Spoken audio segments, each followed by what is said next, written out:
Okay, we live? Are we live? I'll tell you what I'll do.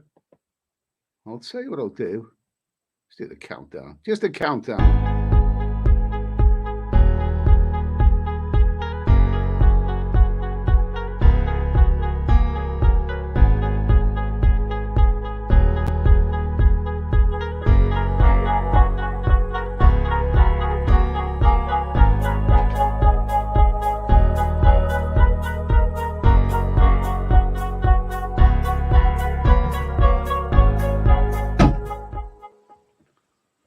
Okay, I'm back. Can everybody hear me? Let's see who's in the chat. Who's in the chat? There is Dutch Farang, Under the Sun, Seamus Doherty, Ginger Joe, Leo Malley, Bottle Baby, Alan Hunter, Niall M. Okay, one of these days I'll start this stream without a problem. One of these days, not today. Let's see, who else have we got? We've got Niall M, Devil's Den, Eddie back from Lidl's. Yeah, I'll tell you what I got from Lidl's. This Innis and Gunn lager beer. Oh, well, it's sort of, I don't really know what to make of it, but something a little teensy-weensy bit different from Lidl's. And it's okay. Not a rocket to the moon. Leo Malley, I heard the Philippines has slammed the door again. It's shut again because of the new variant. Anyone know anything about this? Well, does anyone know anything? Does anyone know what's going to happen tomorrow? Javier Lopez, good evening, Eddie. Greetings from Jersey. Hope you're feeling well, mate. Oh, okay, not so bad. Nice to hear from you, mate. Let's see. I hope Eddie either leaves the town ASP or roll the dice and wait for it and holds off. Whatever. Listen, I did say that last week. I did say last week that I need to start doing things. Last week was 6 weeks to go before I'm due to be on the airplane. Now it's 5 weeks to go. So last week I managed to get the booster. I don't necessarily need it, but I think you will need it sooner or later. I've had the booster, okay, and now the next thing is to contend with this Thailand pass. But it's not as simple and straightforward because things have happened. Let me just say first of all that I have a special guest tonight. It is Peter from Thailand Bound. He's in the waiting room waiting, so it won't be long before Peter's coming on. Neil Fleet, nice to hear from you. Jay Free, I am Tilt, nice to hear from you. Super 23, Super 23, yeah, okay. That's a very constructive comment there, yeah. Rookie DID. Okay, so listen, let me just say that I had a few more subscribers over the weekend. There may be some new subscribers to this channel, not that many, but it's a significant amount because I put a video out the other day, and it's got quite a nice little response. It was about basically whether Cambodia is a good alternative to Thailand. I think I give it a fair review. One thing I will not, I'm not a bombastic type of person. I will not say to people, listen, lads, Thailand is fraught with problems getting in there and all this kind of stuff. So Cambodia is often something far more simple, just as good. Go there. It's not as simple as that. So I think in that video, I think I made it clear what I thought about it. You do need to think about it if you're going to think of Cambodia as an alternative to Thailand. And Thailand has still got a lot more to offer. Whether they open it or not is another matter. Okay, but if you are new to the channel, if you are a new subscriber, then welcome and cheers. Thanks for joining. Okay, Yogi Bear. The Philippines have started stopping countries with high cases of the new strain. Google Philippines border news. I was talking to a Filipino lady yesterday, a very, very nice lady. And she seems to think it's starting to open, and now people are saying that it's now they're saying it's starting, it's close. You never know from one day to the next. This new strain is very, very disturbing. Last Friday, there was some rather good news, or appeared to be, that Thailand had dropped even the PCR test on entry, replaced it with an RAT, and instead of booking your first night's SHA hotel, you can now just do the RAT within 15 minutes. Bob's your uncle. Okay, this was the good news on Friday, but I don't think it's been confirmed yet. It may be confirmed, for the middle of December, whatever, but I don't think it's fully confirmed just yet. But on the same day, news broke, didn't it, about this new strain? People are using it as an anagram. It's moronic, basically, and it's very, very disturbing. We're not out of the woods yet. We're far from out of the woods. I mean, Jesus Christ, it's like all these new strains and all these new variants. It's like it's like another new variant on a packet of crisps. I mean, we've had smoky bacon flavor, we've had salt and vinegar. Now we've got onion flavor. We've got the onion variant. Now I think we'll call this one the onion variant. Sorry to be flippant about that, but you'd have to laugh, don't you? Okay, one caller excited to say, well, yeah, whatever. Listen, guys, let's be polite in the chat tonight. Let us be polite, okay? We don't need any trolls or anything like that. Most people are absolutely, most people are absolutely fine. There's always the occasional idiot. Please, no moronic comments. No one's laughing, and we don't really need it. Let's just have a little bit of fun. Peter's in the waiting room. We're going to bring him on in a minute anyway, seeing he's waiting patiently, and I was a little bit behind time. I will get this StreamYard sorted out once and for all anyway. Ross Rome's crusty onion flavour. Edward Sweeney. Spy and Mash. Cambodia's lost its charm. Selling out. Well, yeah. Okay, I'm not going to disagree with you, mate. I'm not going to disagree with you. Listen, I'm not going to keep you in suspense any longer. It's 10 minutes into the stream, so I'm going to say a big welcome to somebody who's developed a terrific channel, a terrific YouTube channel this year during the lockdown, mainly while people are running out of ideas. This guy's got no shortage of ideas, no shortage of content anyway. Daniel Kelly is saying, "Who's Peter?" You will soon recognize him. Peter from Thailand Bound. Come on down. How you doing, Eddie? Steady Eddie. I'm doing fine, mate. I've had one of those sort of, rough days where nothing really goes quite right, but I'm ready to relax with a beer from Lidl's. Hey, cheers. Cheers, anyway. Cheers. One of these days I'll use the Here we go. My Blackthorn one. Oh. So everyone say hello to Peter. The fact is that let's talk first of all, Peter, about your channel, Thailand Bound. You've got your own little niche there, haven't you? You've really created a niche that's it looks very, very different to me from what others are doing. And you've got a huge following. How many subscribers are you up to now? When I last looked today, another 33, and I'll have 28,000. It's been going 2 years now. 2 years. Yeah. It's 28,000. That's good going for 2 years. Yeah. It really is. It really is. So well done. And obviously, tell us first of all a little bit about your channel and basically the stories. Now people send you stories and it's all very, very slickly done. It sounds like a simple formula, but I've watched a lot of your videos and it seems to be you do it in a very, very slick way, a very, very watchable way. Mm-hmm. So how did you come across that idea anyway about reading out the stories?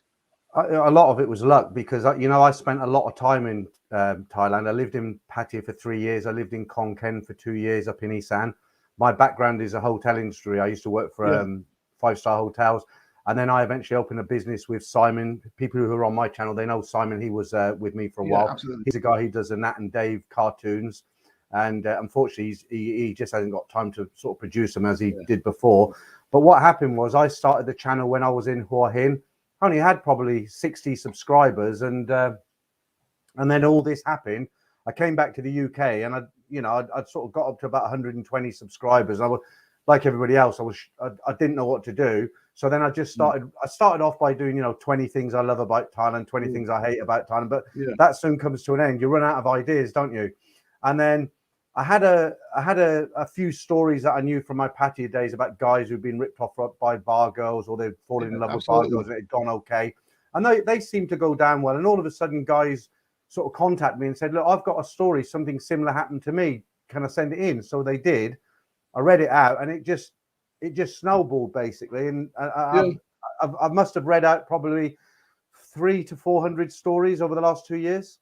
Yeah, absolutely. It's all also YouTube is hard work, isn't it, Peter? It can be. Really It can hard be. work. It is hard work. People often overlook that. Now, sometimes I find out to keep up with your content because you do post on a very, very regular basis, and basically that's how you build your channel as well as making good videos. You do need to post on a regular basis. Yeah.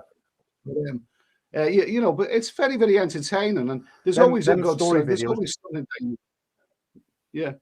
There's always something that you recognise. Are we out of sync here? Are we? Are we out of sync with the timing? Can you hear me? I Okay. think what it is. No, we're okay. It's because if you're watching it on a TV, it'll be.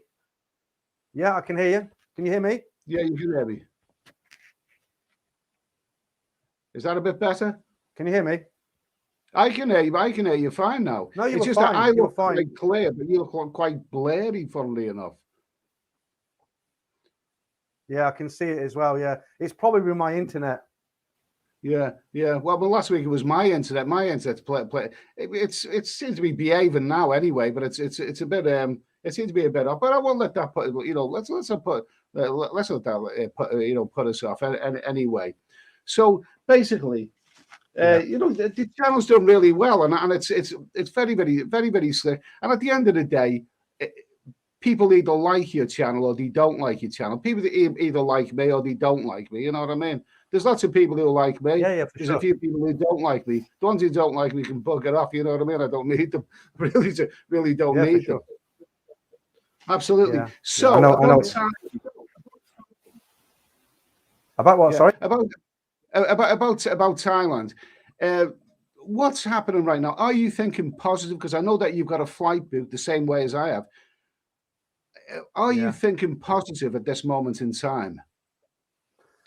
Yeah, I just, I was in an RM for a long time, and I just thought, look, what's the worst that can happen?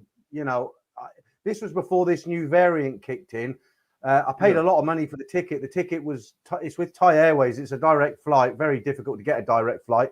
I paid £1,280 for it. I'm booked to go in the middle of 2 weeks' time. I'm booked to go. I've got my Thailand pass. I've got my Shah hotel, which I probably don't need now, but I paid for it already. So I'm just going to go for it. I've got a 72-hour fit to fly PCR booked before I go. So I'm just going to, I'm going to go for the PCR test. I'm going to drive down to Heathrow. I'm going to go for it. And if it happens, it happens. If it doesn't, it doesn't. Yeah, absolutely. That's the way you've got to look at it. I mean, within like a couple of hours, like I was both positive and negative. A couple of people messaged me early on and on Friday and said, "Have you heard the good news? They're ditching that, that first night's quarantine hotel and the PCR." I thought, well, this is good. This is getting better. And then just literally probably about an hour later, or a couple of hours, when I switched on the news, I heard about this new onion variant, of the antivirus. And you think, oh my God, you never know what's going to happen 1 minute to the next. This is still a big worry in people's mind. It's not going to go away easy. So, as you say, you can only just hope for the best. The worst thing you can do is that you can lose your flight, and you can have to rebook some other time. That's the worst thing. But it's all the cost of the PCR and the Shah hotel and everything. I paid over £100 for the hotel, and now the rules have changed. I've now got to get a PCR test when I come back, not the allergen test or whatever it is. So that's another £129. So it's just, and it gets scary because Japan's closed its border. It said no foreigners are allowed to come into Japan. Australia are closing the borders. The CCSA met on Friday to discuss perhaps relaxing the laws as far as alcohol in Pattaya and everything. Yeah. And they've said, no, 16th of January, that's the earliest date that we can consider relaxing attitudes towards alcohol. So we don't know what's happening. That's one of the reasons I want to go. I want to go and have a look. Yeah, absolutely. I mean, I'm somewhere between positive and negative. I'm neither positive nor negative about being on that flight. I've got a flight booked for early January. The one good thing, the one little bit of a spark for me personally, I must admit, I do like the idea that Cambodia is relaxing things. Whether it stays that way is another matter. You never know from 1 minute to the next what's going to happen. But I do like the idea that Cambodia is relaxing, and this will take the pressure off me for having to obtain a 3-month a 90-day visa for Thailand, because I think I will be able to get to Cambodia somewhere in the middle. I don't know when, but it's flying from Bangkok to Phnom Penh. I've done it before. It's a doddle. Whether it'll be a doddle this time is another matter. So I do like the idea that Cambodia is always there as an alternative, but we'll see about that anyway. We'll see about that. So what else was I going to ask you?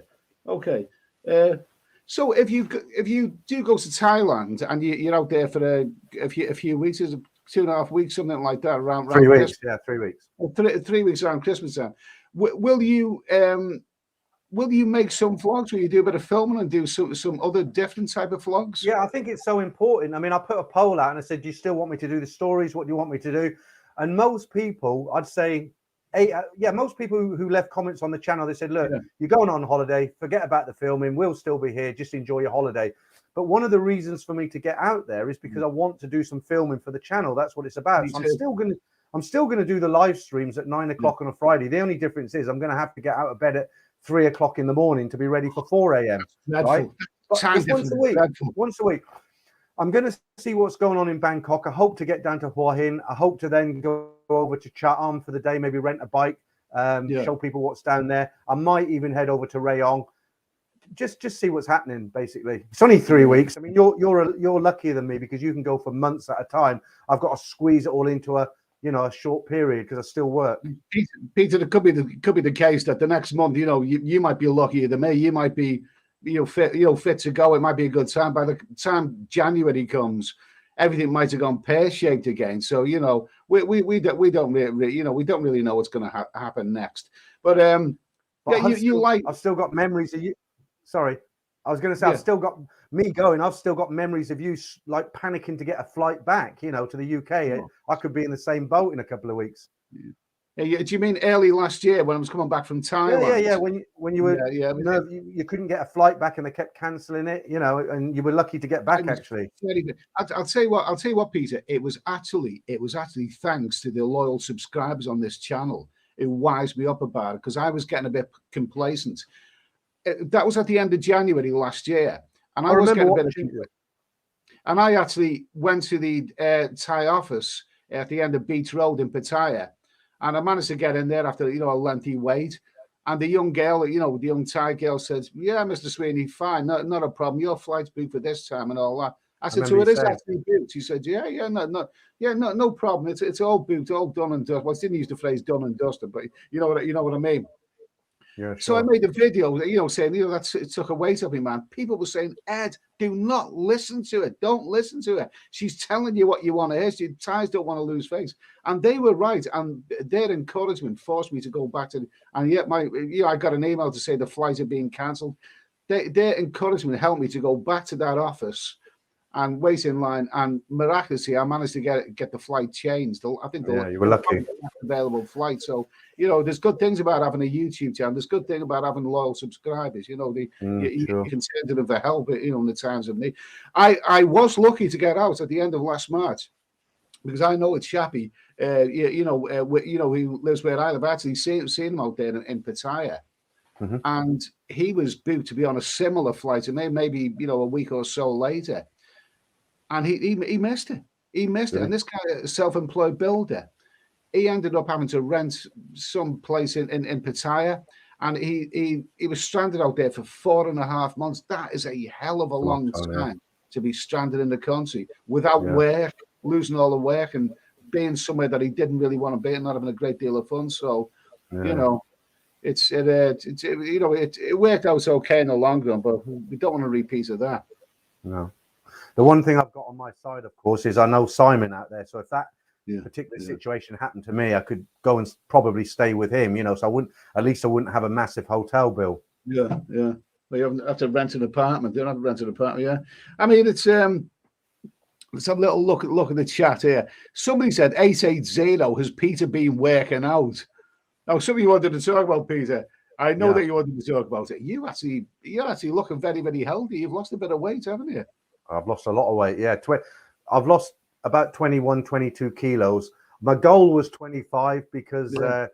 that's a lot of weight. To put it in perspective, you know, the hard plastic, full-size plastic hard cases, one of them stuffed Yeah. with clothes is 20 kilos, and you know how much they weigh. So yeah, absolutely. my goal was 25. I'm down to sort of another 4 kilos to go. I don't know if I'm going to lose these last few kilos. It's difficult, but I will make a video eventually about how I did it, because I didn't stick to any particular diet. I didn't go to the gym and pump iron. I just did my own little diet, which seemed to work. I didn't starve myself particularly, you know, but I feel when I look at the old videos from sort of 4 or 5 months ago and I compare to now, I mean, you know, I can see the weight. You do. When I first seen you on the internet on your YouTube channel, a while back, you know, I recognized that guy, but now I can see the difference. You know, I see the difference. You know, you're losing the fat. At the end of the day, I mean, exercise is very, very important, but you can't be cutting down on your food and drink, can you? Really? I mean, at the end of the day, you know, it is for you can do, you know, an hour's exercise. You have a few pork pies in the bay and you put it all back on again, really. I was going to do you tonight. I told you, didn't I? I was going to do an impression of you tonight. I was going to have a pork pie ready, but I thought some of your followers might think I'm taking the mickey and get upset. No, that would have been good. I haven't had the pork pies recently because the fact is, in the cold temperature you've got now, pork pies don't seem appropriate. I almost made it to Sainsbury's to get some of those beautiful Cornish pasties and bung them in the oven. Absolutely lovely. Sainsbury's do the beautiful Cornish pasties. I'll give it a miss. I think people have seen me stuff me face with food anyway.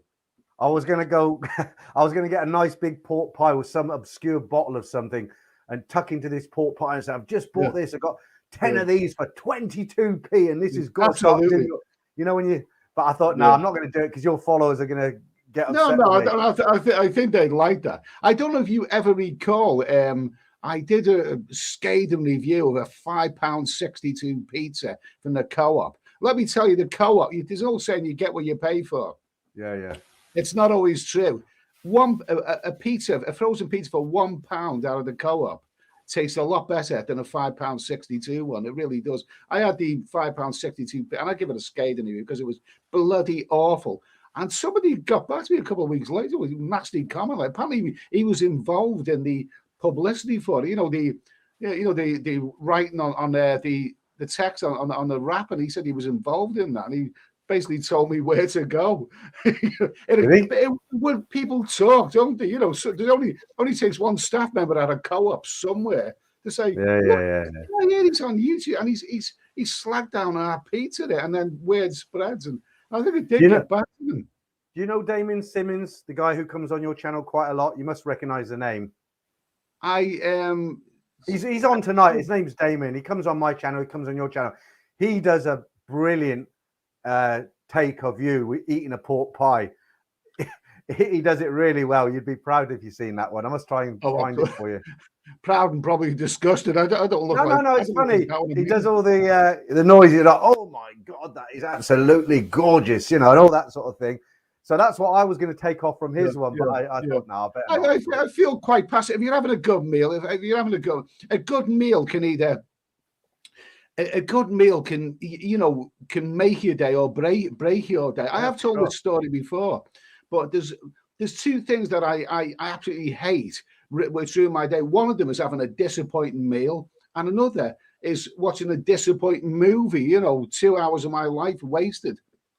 I have told the story before, but how can I'm going to try not to be too vulgar, but let me just say that I was when I was last in Pattaya, I went to that charming street called Soy 6, and I basically sampled the delights of Soy 6 with a wonderful Thai lady. Okay, you know, absolutely fantastic. It put me high up there. It made me feel absolutely fantastic. And then I went across the road to a well-known establishment, and I had a roast dinner. Yeah, lovely. And the roast dinner was bloody awful. I know. I was watching the stream. A colossal disappointment, and I walked after that. I was so looking forward after that colossal disappointment of that roast dinner. I walked back miserable to my hotel, thinking, "What a disappointment!" That's my day. Almost oblivious to the fact that just a couple of hours earlier, Yeah, I was living the dream basically. Take it for granted when you're there, don't you? A disappointing meal can really ruin your day. It really, really can. And that's why I tend to be a little bit passionate about the food. Yeah, I tend to be a little bit passionate about what I eat, even if it's pork pies or Cornish pasties. Well, I'm going to make this video, and I hope it helps some of the guys anyway, because I'm sure there's a few guys who'd like to lose a few pounds. Yeah. Absolutely. Well done. Well, it is mind control and it is discipline. It is discipline. It's all the psychological stuff. I've lost weight before. I've tightened up a little bit. I've lost a few pounds, not much, but I've lost a few pounds. But the big ironic thing is, Peter, I still can't fully figure it out. When I'm abroad in somewhere, traveling Thailand or wherever I am, I do miles more exercise there than I do here in the UK. And yet out there, I still put on weight. It's the beer, isn't it? In the hot climate, it's and you eat at night. When I come out of Nana of a night, I'll go into a 7-Eleven and buy a big bag of Lay's crisps and a couple of Chang beers. And I'd never do that in the UK late at night. But your lifestyle actually changes. Yeah. My lifestyle probably is better. I know it doesn't look very good for right now, drinking the beer, but it probably is a little bit better. I mean, I think if you put your mind to it, eat when you're hungry, and it's psychological stuff. You got to say to yourself, I'm going to cook a big meal. Do I really, really want this, or can I do without it, or can I do a half a meal? It's all psychology. People get fat because they eat when they're not really hungry. The problem is when you do a half a meal, it doesn't work a lot of the time. I tried that before and I failed because you're just hungry all the time. The way to do it is basically fill up on fruit. Bananas are brilliant. When you think, oh, shall I have something? Shall I go for the fridge? And you're on the verge of going for it. Have a banana and you'll just forget it. You won't forget it, but it makes it easier. Yeah, absolutely.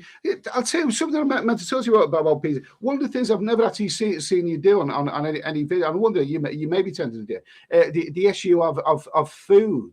A food review, a restaurant review. Have you ever done anything like that? I've maybe not been in Thailand to do it though, have I? I mean, the channel it's called Thailand Bound, and I made 2 videos from Thailand, and for 2 years I've been telling stories and making all these different videos. But that's why I want to go back to Thailand. I mean, it's not.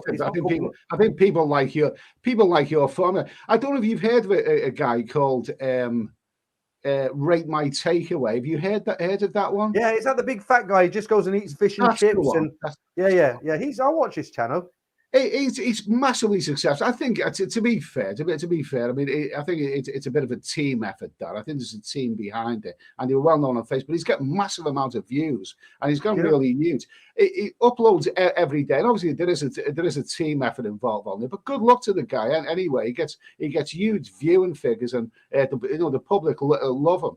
He's not really an advocate for healthy eating, is he? I mean, if you actually sit down and you look at the stuff, it's not really. There's some people who believe that the obesity epidemic is what's is the most serious one that we're going to face eventually. But what I have noticed that since he become really big, not just physically big, since his channel become really, there is a lot of very, very good vloggers out there who I thought were making really, really good vlogs from certain places.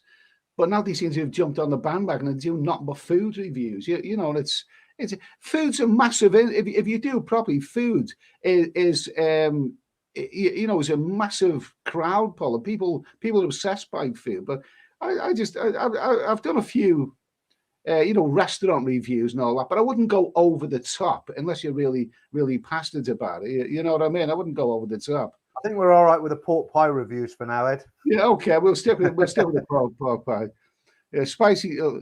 Tucson John. Hello, Tucson John. Tucson John is one of my Facebook friends.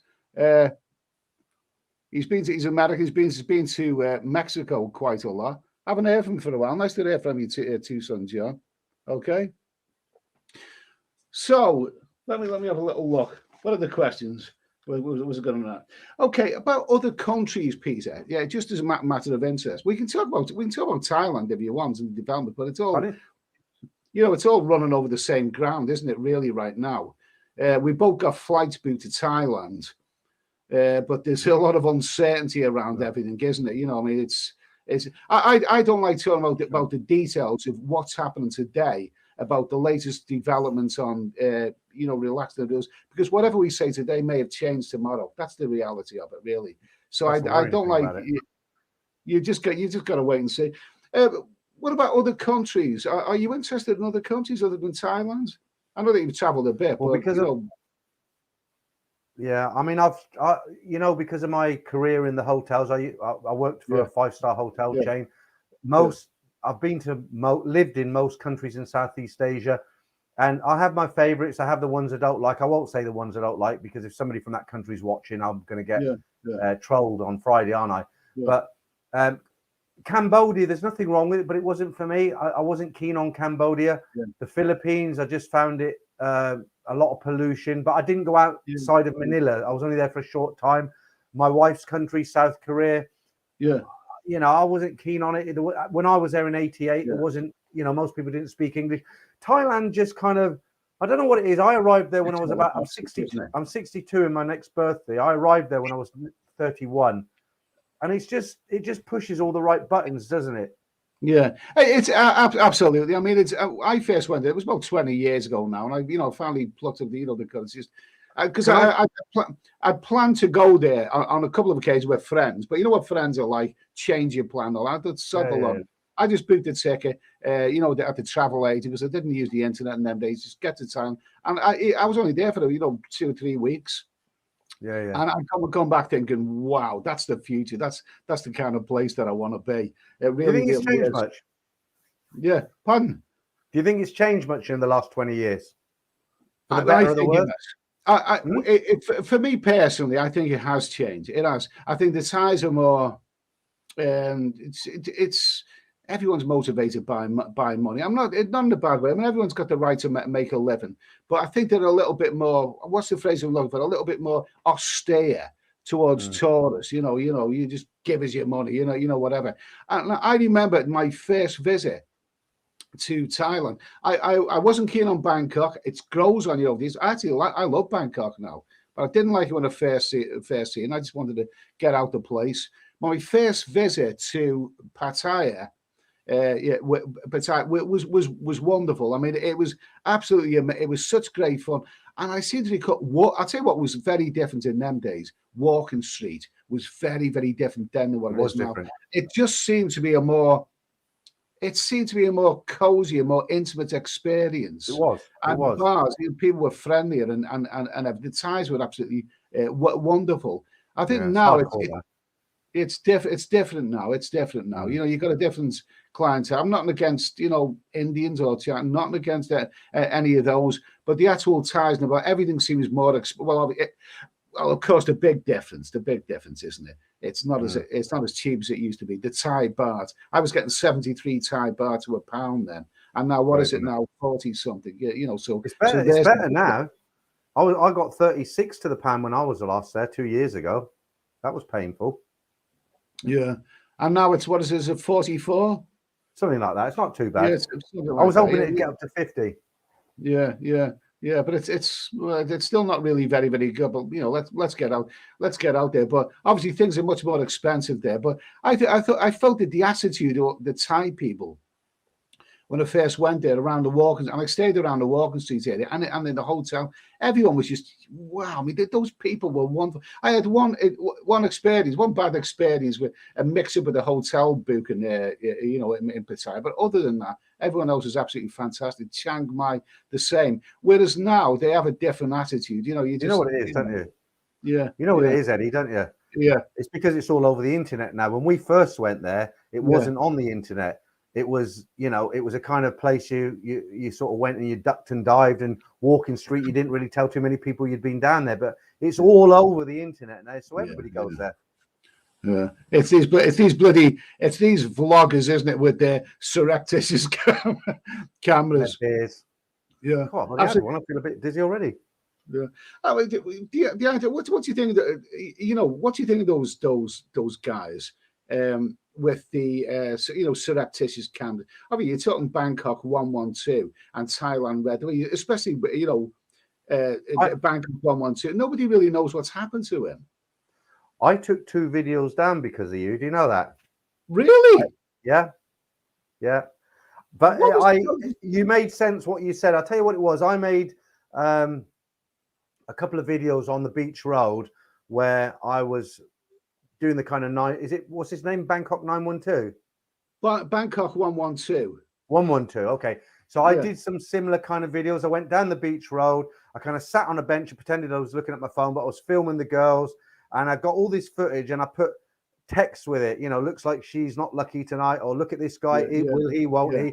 And I put music on it, and they came out really good videos. I was really happy with them, and I put them up. And I was watching your stream one day, and you said, something along the lines of, look, these girls, they come down from the farm, and a lot their parents don't know what they're doing, and these guys are sneaking around with cameras, and it's not really fair on the girls because their parents don't know what they're doing, or they might suspect, but they don't know for sure. And everyone's got the internet now. And I thought about it, and I thought, I don't want to be involved in that. I thought my channel's not about that, and I thought it could destroy somebody's life. And I took the 2 videos down, and I've never done anything since. To be honest with you, Peter, they're not really YouTube friendly nowadays. They don't, because the problem is, you see, YouTube, I'm wary. I've even got a little trailer here, which has got a little segment of nightlife from Vietnam. I played it on this stream. I was a bit worried. YouTube have a habit of as soon as they see anything that looks remotely like a nightlife video, they'll demonetize it. And this is the problem. If you do a nightlife video, even if you get some great shots around, Nana or whatever, and it is possible because I've done it. I've got great shots, but I haven't actually reveal them, in a YouTube video. But even if you get great, really great shots, YouTube will think nightlife video, we're going to demonetize that. And once you demonetize it, they're not going to promote your video. I've got a couple what I thought were really, really good nightlife videos, which have got really not very good views at all, simply because YouTube won't promote them. They will not promote the nightlife video. It's simply not worth doing anymore. They got me for my live stream last Friday, because one of the things I do on my live stream is I do old adverts from the 80s and 90s, and the PG Tips ones. Do you remember them with the monkeys? Oh yeah, the monkeys, yeah. So I do 3 of them every live stream, and the 3 I did last Friday, one of them was a takeoff of Blind Date, and apparently ITV complained about my little channel because the music for Blind Date is copyrighted. So they wouldn't monetize the live stream from last Friday. So they give me the option to cut out. There was 3 adverts with the PG Tips monkeys, and that was a middle one, and I had to cut the middle one, and then they monetized it because they just said it's copyright and you can't use it. And that was ITV who complained.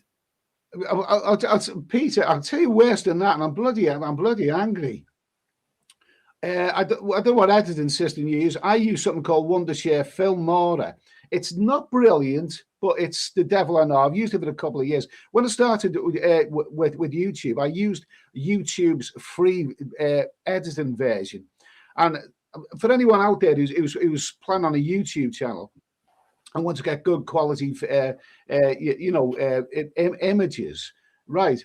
Remember, it's not just the camera you're using. It could be the editing system. I started using an half-decent camera, and when I made videos, one of them was in Walking Street, obviously in Pattaya.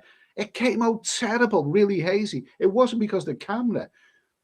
It was because of the editing system. So I purchased this Wondershare Filmora, which is much, much better. It's not perfect, but it's not bad. But what has bloody annoyed me on a couple of occasions, with Wondershare Filmora, you get, you get audio, you get all these free tracks. They're not brilliant, but some of them are good tunes and all that. And they tell you, you're free to use this. Even the Wondershare advert, you're free to use this without any comebacks or whatever. Well, I've got a couple of those on my video, and YouTube have demonetized the video or handed the revenue over to somebody else simply because they say someone's claimed a copyright on that. I haven't done anything about it because they're not really particularly big videos, but even so, it makes you wonder if I particularly like one tune on that Wondershare Filmora, and I use it in a lot of my videos, and some of my videos get really quite big. Are they then going to? Am I going to get a message from YouTube saying we're going to take your advertising off you there because someone's claimed that as copyright? I haven't confronted Wondershare Filmora about it, but I'm still bloody annoyed about it. I know YouTube are really, really strict, really strict. But I think one this year, Phil Moore, I've got a lot to answer for there, to be honest with you. Yeah.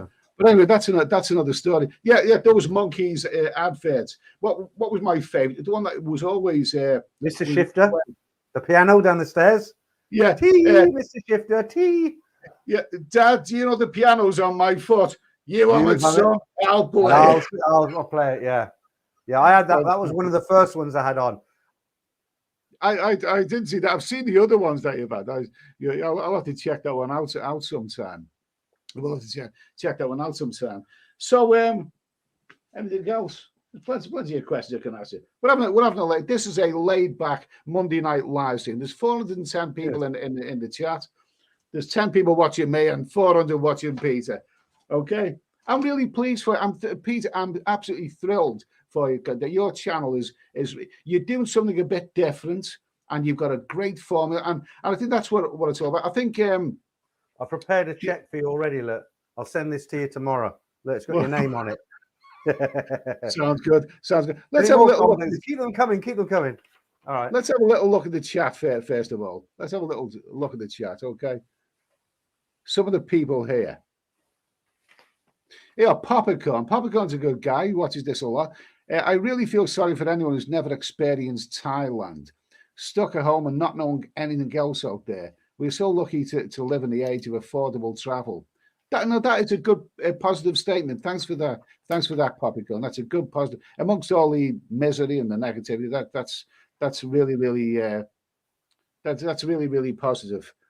Well, I mean, you know, we're lucky to live in the age of affordable travel. Absolutely fantastic. I mean, when you think about it, Peter, you're from a similar generation to me. When you were young, you probably watched the Vietnam War on TV the way I did when I was a kid. Did you ever think to yourself, you know, I could go? I know it's not one of your favorite countries, or Cambodia. You know what was going on there years ago. Did you ever think you could go to places like this? I really went by accident, didn't I? Because I didn't make a conscious decision. I didn't say, right, I'm going to book a ticket and go to Thailand. The company I worked for said, right, we're sending you to Thailand, or we're sending you to Cambodia. So I just went where they sent me in. And after experiencing all these countries, I thought, hang on, I like Thailand. It's a great place. I'll pay for a ticket myself next time. Yeah, absolutely. I mean, with regards to Cambodia, I mean, I'd you know, visited the other neighboring countries before I visited that one. Vietnam, that was, I mean, one of the great, I tell you what, I've traveled to quite a lot of places, you know, as I'm sure you have, you know, Southeast Asia, you know, Europe, South America. I think I've had two what I can describe as real, wow, I can't believe I'm here moments. And I think the first one was actually the first night that I arrived in Vietnam, in Saigon. It was about a year after I went to Thailand. And it was still, a lot of people still perceived it as quite a dangerous country there, even about 19 or so years ago. And you know, getting the visa, I found the visa was a little bit difficult to obtain. I think I actually had to go to the embassy and get it personally, and all the hassle of the flight. And I arrived there at a night time in Vietnam, Saigon. And I thought to myself, what am I going to do? Like, you know, I'm just going to, it's a potentially dangerous country, because they're probably not. They're not probably safer than most UK places, but you perceive them as, you know, as dangerous. And I remember that night, I thought, what I'll do, I'm so tired, I've had hardly any sleep on the plane. I'm absolutely, you know, shattered. I'll just get to a hotel and in Saigon, and then I'll get my head down, and tomorrow I'll explore this place on foot in the daylight, okay? And in the taxi on the way from the airport to the hotel, wow, I mean, I've seen all the sights and sounds, and it was sort of mesmerizing. All these Vietnamese on motorbikes, it just, wow, it really had the wow factor. And then I checked into a hotel on Fen and Gloucester, which is a little bit played out now. The neighboring Bui Vien Street has got all the action. But the welcome that those people gave you then, it was absolutely amazing. The Vietnamese girl in traditional dress, she looked like a Miss World. And I thought, my God, I'm exhausted. I'm getting out on the town. And I went to the bar. It was a real wow factor. It was really one of those, I can't believe where I am moments, because you've grown up watching Vietnam on, you know, all the negative aspects and everything. That was a real wow moment. And I think the other wow moment that I ever had was when I crossed the border from Colombia into Brazil, and then took a 3-day boat, a Brazilian boat, through the Amazon.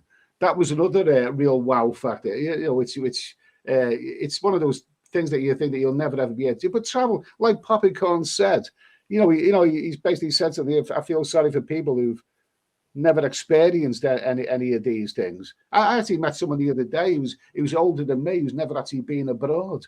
He's to their own. He likes his local pub. In fact, this chap, he actually said to me, he says, where's your local pub? I said, I don't have one. I can't be bothered with them, really. But he then said he's never, I said, I like to save my money. I like to go abroad. He said, well, I've never actually been out of the, he's about 70 years old, this guy. He's never actually been abroad. Each to their own. It doesn't appeal to everyone, but I couldn't live without my travel personally. Anyway, waffled on a little bit more. Let's have a look at the chat. Harold Bishop, wasn't he in Coronation Street? Let's see. Taxis allows it. Daniel Kelly, Eddie, before you started YouTube, and did you just go to Thailand and settle? Whatever. I went to Thailand for the same reason as you, because I went there for the spicy food, mate, as we all do, and the weather. Okay, Neil, Phnom Penh, Central Market, all sorts of things for sale. Well, I just buy the legal ones. Yeah, Phnom Penh Central. You've been to Cambodia, haven't you, Peter? A couple of times, yeah. Yeah. Did you like it? Not.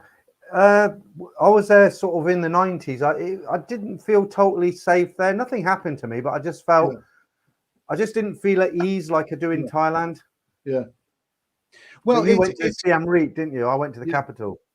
I'll tell you my first, like I say, I went to the other countries, neighboring countries. I must admit, the first time I visited the Philippines, that was the place where I did feel most unsafe, because I kept it in stories, even from some expats, some of the type of people that you will listen to, unsafe in the Philippines, Cebu area and in the Philippines. And I did hear some stories, and I remember being at a bus stop. I was traveling there through bus, and these expats, and they seemed quite intelligent. They seemed like the kind of people that you would listen to. They said, "Geez, be careful around there. You go around the shopping malls. These gangs of Philippines, they have a bit of a gang culture there. These are they'll surround you, they'll put a knife in your bloody side, and they'll cut the straps off your back and backpack and everything." And it kind of, it's kind of disturbed me away. I got to like it. But the Philippines wasn't entirely safe. It's a lot safer now. On a more recent visit that I've done, I found it a lot safer. I had one, maybe a couple of incidents there. One quite serious one, and a couple not so serious. But it's a lot safer than it used to be. But the Philippines. You know what disturbed me? That story you told us about the noodles on the bar, the go-go bar, where the girl was eating noodles on stage. Peter, that is funny. Peter, honestly, Peter, I love. I'm not going to ask you this question. I'm not going to ask you. Do you like Thai go-go bars? I love them. I absolutely love them. I love them. I have my favorites there. They're absolutely brilliant. I absolutely love them. And one of the first things when I arrived in Angeles City, I wanted to compare the go-go bars there to see how they compare to Thailand. No contest at all. Oh my God, they were. My first impression was absolutely terrible. They were terrible. And the thing is, the video that you're referring to, Peter, all of the incidents, the things, the same to the stranger in fiction, all of the incidents that I described there were exactly as if I didn't make up anything. Everything. It was just like it went from to worse. So what was she doing? Just standing on stage and someone passed her a bowl of noodles and she just stood there? Yeah, Peter, they don't move, they don't dance. The first one I went into, the first one was one with is it a pirate ship or a Vikings or something like that? It's quite well known. I went in there and all the girls, and they weren't very nice girls. They weren't in the same league as the Tiger. The Philippine girls have a bit of a problem. They have this fast food. They all look a little bit overweight. They don't look as lean as their Thai counterparts. No. And a lot of them have that sort of pudgy look about them. I went in this bar and the girls just standing on the stage facing the door, just standing there. So I sat down and looked at. I thought, what happens there? They weren't moving. I thought, you can't just stand it. Go-go dancers don't just stand on the stage. They move about, they dance, and this is creepy. This is. I went another one, and honestly, I can't mince words. I can't. The quality of the women was atrocious. Some of them look like bloody sumo wrestlers. They, I went in one bar and it looked like a couple of obese women in thongs, and where they had their arms. Guys, all pets. Do you know the Les Dawson sketch where him and Roy Baraclough dress up as women and they're talking over the garden fence? It reminded me of that. I thought, Jesus, you got to be. You can't be serious, man. You simply. But then I went on the other one, and the one who was eating the bowl of noodles wasn't actually a bad-looking girl. But then, they were standing, some of them were chatting to each other on the stage, and all of a sudden, somebody came in and handed her a bowl. Oh my God Almighty! The best line you ever came out with on the video, because I watch all your stuff. There's not many YouTubers I watch all of the stuff, but I'm nearly on every stream that you do, right? Yeah. The best line you came out with is one of your older ones. You were saying, I've been going to Thailand for 17 years. And the best thing about it? The girls I get today are the same age as the ones I got 17 years ago. And with that nice music in the background. And I think it was in Huahin. Yeah. You remember that one? Dirty old man. I'm a dirty old. I don't think I'm no young man. No more of a dirty old man. Honestly, we were talking about cameras and surreptitious filming a few moments ago. I've been going to the country of Turkey for many, many years because I owned a property there at one time. I got bored and just got rid of it a few years ago. But I spent time in Turkey recently, and it's a beautiful landscape, a place to chill. But I've never had any confrontations with Turkish. They Russia, we all know what Turkey's all about. They're Russia, but I've never really had any serious altercations with the guys. Sometimes when they're trying to say, I tell them that, not interested, mate, no, whatever. But I did have an altercation with one guy. I don't actually know what he was. He was a shop owner or something. He might have been a shop owner. And I was down Chalice Beach in Fethiye. Now, Fethiye is a beautiful place. Chalice is not so good. But what Chalice is, that is a place where the Wongers hang out. These old women, these old English women, and maybe some German women or whatever, who go there for the young Turkish guys, okay? And I was down there, and I thought, I'll do a little bit of it. I had my GoPro strapped to my chest. I was wandering around, filming. And I walked down to the end of, there's a lot of bars there. And I walked down to the end, and then I walked back. And there's nothing in it, because it's, only a bit of harmless, filmmaking. But as I went up this little alleyway to leave that beach, one of the shop owners came back. He said, I've got a picture of you on my mobile phone. You've been taking pictures of people down here. Tourists, what's the harm in that? He said, we've had loads of trouble there. Any trouble there, I'll tell the police it's you. I've got you on camera. I said, I'll delete the footage because it means nothing to me anyway. It's just a bit of filming of a not very good beach and whatever. But I do know that place. Well, that is where the Wongers hang out. Now, think about it. These are 60-year-old women who were probably married back in their own country. And there they are smooching up to, some young Turkish fella. And somebody comes along with a camera. And there's a double whammy here. She doesn't want anyone filmed because she doesn't want her husband back in England to know that she's gone with a young Turkish gigolo. And also the Turkish gigolo doesn't want the camera anyway, because he's probably got about 5 or 6 women on the go. You know what I mean? But you were tempted by one, weren't you, in the chip shop? That woman who comes in and says, give us one of your chicken wings. Oh, yeah. Am I letting out too many secrets here? I'd say what, she actually wasn't a bad looking woman there. I was in a group with them. But I don't know. When you get a Come group on, let it all out. It's late night. Let it out. When you get a group of gobby bloody Yorkshire women, 60-year-old women, honestly, when they get together, they can be ruthless. And they started shouting the odds and coming out with all kinds of foul, smutty. I just wanted to eat my chicken and chips, basically. So did she, by the sounds of it. I think there's a bit more to that story than what you told us. Actually, I'll keep that one to myself. You never know, Peter. Their husband might be watching. Yeah, watching. Let's have a little look at the chat anyway. What are we? We're nearly an hour now. Well, time's gone by really, really good. I've got better talk to the Harold Bishop. Why? Harold Bishop. Why do I keep thinking of a TV? Am I thinking of either Coronation Street or UFO with Ed Bishop? Let's see. Who we got here? Bottle Baby, Stop Eddie, Stop. I haven't even started yet, mate. Bo de Zephyr, that's a good name. It reminds me of a 70s progressive rock band. Donald Boldrow. Now, he's a really nice guy. Nice to definitely talk. Peter is a wonderful guest. Please have him back. Okay, absolutely. You are welcome back. I've got one Peter. for him. I've got one for him as well. Look, I've got his name on it. Another check. It's going. Yeah, absolutely. Thank you. Have you seen the Thailand Pass, Ed? No. It looks like this. Yeah. Yeah.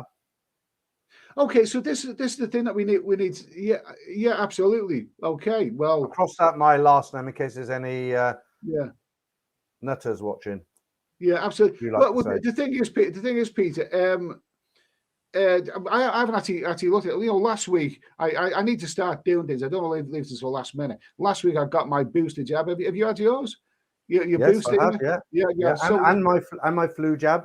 Yeah, I don't bother with that because it's not necessary. You need to. You know why? You have to get it. You know why? Because if you don't get your flu jab and before you get on the plane, you start coughing because it's the flu, everybody on that plane is going to look at you. You know? Absolutely.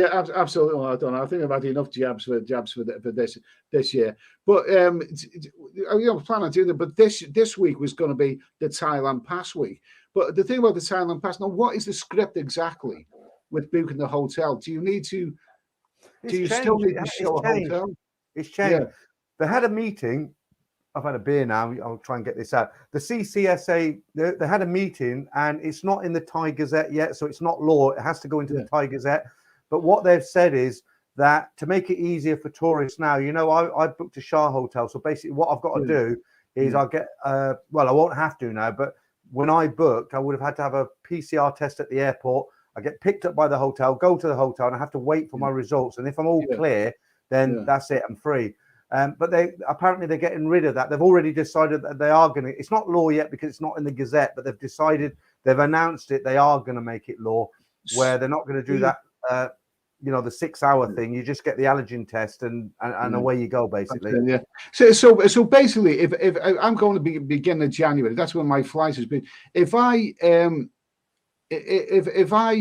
was to book my Thailand Pass this week, start doing it tomorrow or the day after. First of all, I've got to get before I even attempt it, I've got to get all my paraphernalia, all my paperwork, and just about everything in order, haven't I? Yeah, the thing is, why would you want to go to Pattaya though, Ed? Oh, no, I'd start in Bangkok. Yeah, because I said paraphernalia. I didn't say but you said Pattaya, sorry. I said paraphernalia, bits and pieces, yeah. No, I'd start off in Bangkok. But if I was to maybe... I think I've got the gist of it, to now. If I was to maybe do that this week, would I need to book a hotel first before I do my Thailand Pass? If I was to do it this week? As we speak right now, yes. But they've already announced that they're going to change it on the 16th of December. Yeah. So what will happen? But I think by the time you get there, there'll be a lot more changes. I think the Thailand Pass will still be there, but I think what they'll probably... Just a guess. I'm guessing like everybody else. But I think eventually what they'll do... Well, mind you, it's all up in the air because of this new variant. But what I would have said last week is they'll probably just say, as long as you've had your 2 jabs, you can prove it when you arrive. You do the, is it allergen test? You do the allergen test. The rat. It's not the one where you have to go to the hotel. So you won't need to book a government hotel because what will happen when you arrive, if you're negative, you go. And if you're positive, they're going to tell you where to go, aren't they? So shall I wait a couple of weeks before I do that Thailand Pass, or shall I? Would the Thailand Pass be right now? Would that be set up where you don't have to book your hotel, or would I have to wait a while? You're not planning to go till January, are you? That's right. Yeah. If I was in your shoes, I'd wait till the first week of December because the Thais like Mondays on the first of the month. I don't know why. They have all their meetings on a Monday and they make all their decisions on the first of the month. So if I was in your shoes and I was going to Thailand in January, I would wait till the first week in December and just see how everything, I mean, look, I put mine, Ed, And when I booked mine, I had to book the hotel, the Shah Hotel. I paid for the PCR test. I don't need that hotel now. You know, I'm going to get there. They're going to give me that little plastic kit. If I'm okay, they're going to send me on my way, which is great. That's interesting. Yeah. But you know, at the moment as well, don't you? Although the restaurants are all open, they're serving alcohol. You know, it's only till 9, don't you? But they're thinking seriously about changing that to 11 p.m. But I have seen a little video that nice lady that it's Thai things that nice lady she posted a video there. The problem is this new thing that's happening. The press are hyping it all up and they're scaring everybody. And this is what's going to throw a spanner in the works. And because countries like Japan are not letting any more foreigners in, they've closed their borders. Australia's closing their border. Thailand might look at them and think, well, you know, maybe we should close our border. You don't know. It's all up in the air, isn't it? And Boris, good old Boris, in 3 weeks' time, they're going to have another meeting and decide what they're going to do from this end. So I might be in Thailand, come back. I might have to pay £2,000 for a hotel here, you know. I mean, the thing is, there's a few people who I know, you know, I know from Facebook and from this channel who comment, and quite often they say, I'm not doing that. I'm not doing this. You know, it's you know, I've been to Thailand many times, but I simply can't be doing any of this hassle and said. And I don't blame anyone for thinking that. I really, really don't think anyone. You know, just I'm like you, Pete. I want to go out there maybe for my YouTube channel. I want to do things. I want to do do things. I want to get traveling again. What did it for me? To be honest with you, Ed, really, what did it for me? I'd always had this attitude like, no, I'm not jumping through hoops. I'm not going. I'm not doing all this Thailand pass. I'm going to wait till it's all gone and then I'll go. But it's never going to be gone. We have to live with it now. It will never, ever be gone. It's a long-running, never-ending soap opera, isn't it? I mean, when Coronation Street started, people probably said it'll be good for a year or so, and now bloody about 60 years later, isn't it? It's still going. It is a never-ending soap opera. But this, someone's put it, Ricky, how the hell did Australia get the onion so fast? Have they? Oh my God Almighty! You never know what's coming next. You just never know what's coming next. To be perfectly honest with you, it's still the case. The other thing that bothers me more, really stresses me out more than anything, but more so than the test on arrival. It's actually that test that you have to do, that PCR test within 72 hours of flying. And the time difference. I tried to do it with Boots last time. You know, Boots and some of the website. I couldn't really put the right information. Waste of time, Eddie. Just go onto your Google. Just go onto Google and put "fit to fly" 72 hours PCR test, and you'll get one or two pharmacies or chemists, as we call them here, and just go and book up with them online, because Boots are. I'm not even sure if it's a PCR test they're doing. I think it's the allergen test they're doing. Yeah. I mean, I thought that it was their website wasn't very, very friendly. I can usually get past most things, but I drew a blank with it. I thought, oh, to hell with this. I ended up, before I flew to Crete, I did one at the airport, Stansted Airport, and it worked well with Randox. But it's all a chance. At the end of the day, it's all chancy. Nothing's absolutely. You just got to take a chance. I must admit, when I got the email back, and about 1.5 hours later, something like that, I was absolutely thrilled to bits. I was like, yes, I'm negative, whatever. But the thing is, Thailand is more daunting because you're dealing with a far longer journey, and I've actually got about 6 hours between arriving at the airport and flying out. I think I've got about 6 hours. So if I could possibly find. If I could possibly find at the airport, I can do the PCR then. But I'd still rather have it in. I just don't like the idea. I don't like the idea of if this 70. It's too much pressure there, because it's already hassle enough traveling abroad and stressful enough without having that pressure on you. But that's the way it is anyway. That's the way it is. Can I tell you something, Ed? I might try and motivate you a little bit. I've got friends in Bangkok. And they said at the moment, although there's certain restrictions, it's good fun because there's hardly any traffic. There's not that many tourists there, but there's enough to enjoy it. Just go for it. I mean, I think. I mean, if the nightlife, it looks to me like the thing that's going to suffer most for the next, certainly for the next month or maybe the next, few months, will be the nightlife. It's not going to be what it should be. I mean, how important is that to you? I mean, very important, of course. Just it's really important. I mean, when I go normally, where I stay when I get to Bangkok. I land at 3:30. Before we had all this, I land at 3:30, straight to the hotel, bags, quick shower, 5 o'clock I'm out, meet Simon in Stumble at 5 o'clock, and that's it. The night begins. But I know because of friends over there, okay, so there's going to be no soy cowboy, there's going to be no Nana. I like the bar scene, even though I'm a dinosaur. I like it. But, I've seen videos from other people. If you go down Soy 4, they're all restaurants. So Stumble Inn is open. On the other side, Hooters is open. The Beer Bar bus stop down the road, that's open. The Swan Inn next to near the hotel that you've stayed in, that's open. So what I want to do when I go there, I know all that's there, but it closes at 9 o'clock, and they're very, very strict about it. So I'm hoping when I get there in mid-December, I'm hoping they'll stretch it from 9 till 11. And if they don't, what I'll do, I'll start my evening earlier. I normally go out at 9 o'clock.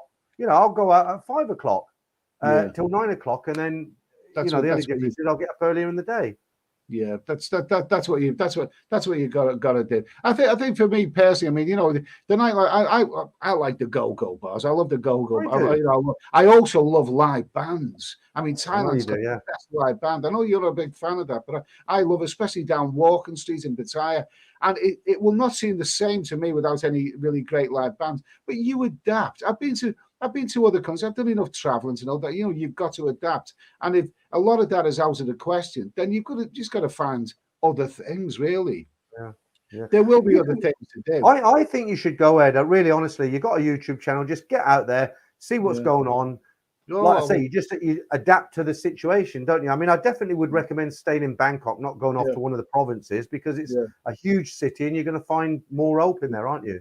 Yeah, absolutely. I mean, I'll be there if I've got a really, really good flight, a really, really a very, very tempting flight, and I can't wait. That was the old way I used to do things. I'd like being there around Christmas time, even though I don't really celebrate Christmas. I tend to work, but beginning of January, February, March are the most miserable, depressing months in the UK. That first quarter of the year is the worst. Cold, miserable, wet, and the idea of being in some gloriously sunny, exotic location 6,000 miles away is absolutely fantastic. So beginning of January is absolutely perfect for me. I want to be on that flight. I had a disappointment last year. I want to be on that flight, but I'm somewhere between positive and negative. Like you say, within a couple of hours on Friday, 1 minute it was positive.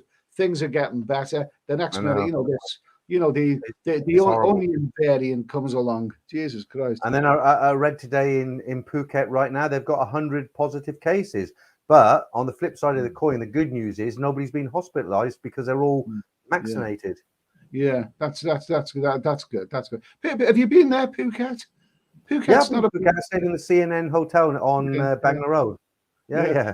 I went there. Places in Thailand I haven't been to.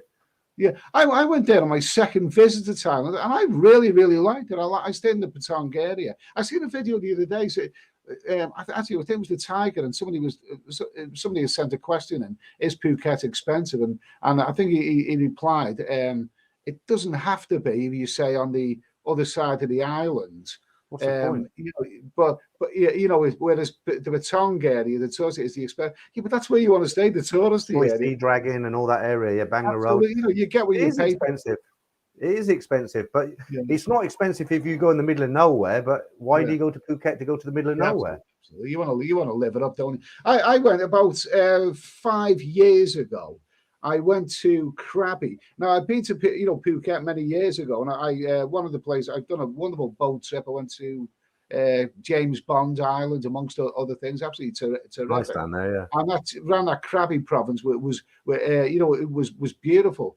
But I went to Ao Nang Beach about a few years ago, and as part of my winter travels, I think I stayed there for about a week. And I thought it was expensive. But I couldn't really be bothered because I'd already gotten used to Pattaya by then. And I knew I was going to Pattaya next. I thought, I'm not really going to really do anything, kid. I didn't bother going on any trips or anything. And what I felt crappy looked like to me, it looked more like Turkey, really. A lot of Muslim influence. But I'm not saying there's anything wrong with that, but it had a lot of influence of that. People, families sitting at restaurants. I thought this isn't the right place for me, so I just didn't bother doing anything. But the thing is, if I go to that area again, I will do things this time because now I've got my YouTube channel, and now I want to film things. I want to show people things. Can I ask you a question? I know it's your stream and I'm your guest, but can I ask you a question? Go on, ask me a question. All right. Have you ever? I know you've been around quite a lot of places in Thailand, but have you ever been up to Isan and spent any time there yet? No, or is it? No. You should go away. When you talk about Isan, people think, oh, it's just hills and hill tribes and all the rest of it. They've got 4 major cities up there. You've got Khon Kaen, Buriram. I mean, it's a fantastic. Can't really hear you too much, Peter. There's no coastline around there, obviously. Yeah. But you should go if you want to spend. The internet just went. Am I back? I think you're back now. It'll still be hazy, but I can hear your voice now. I think it's that damn internet again.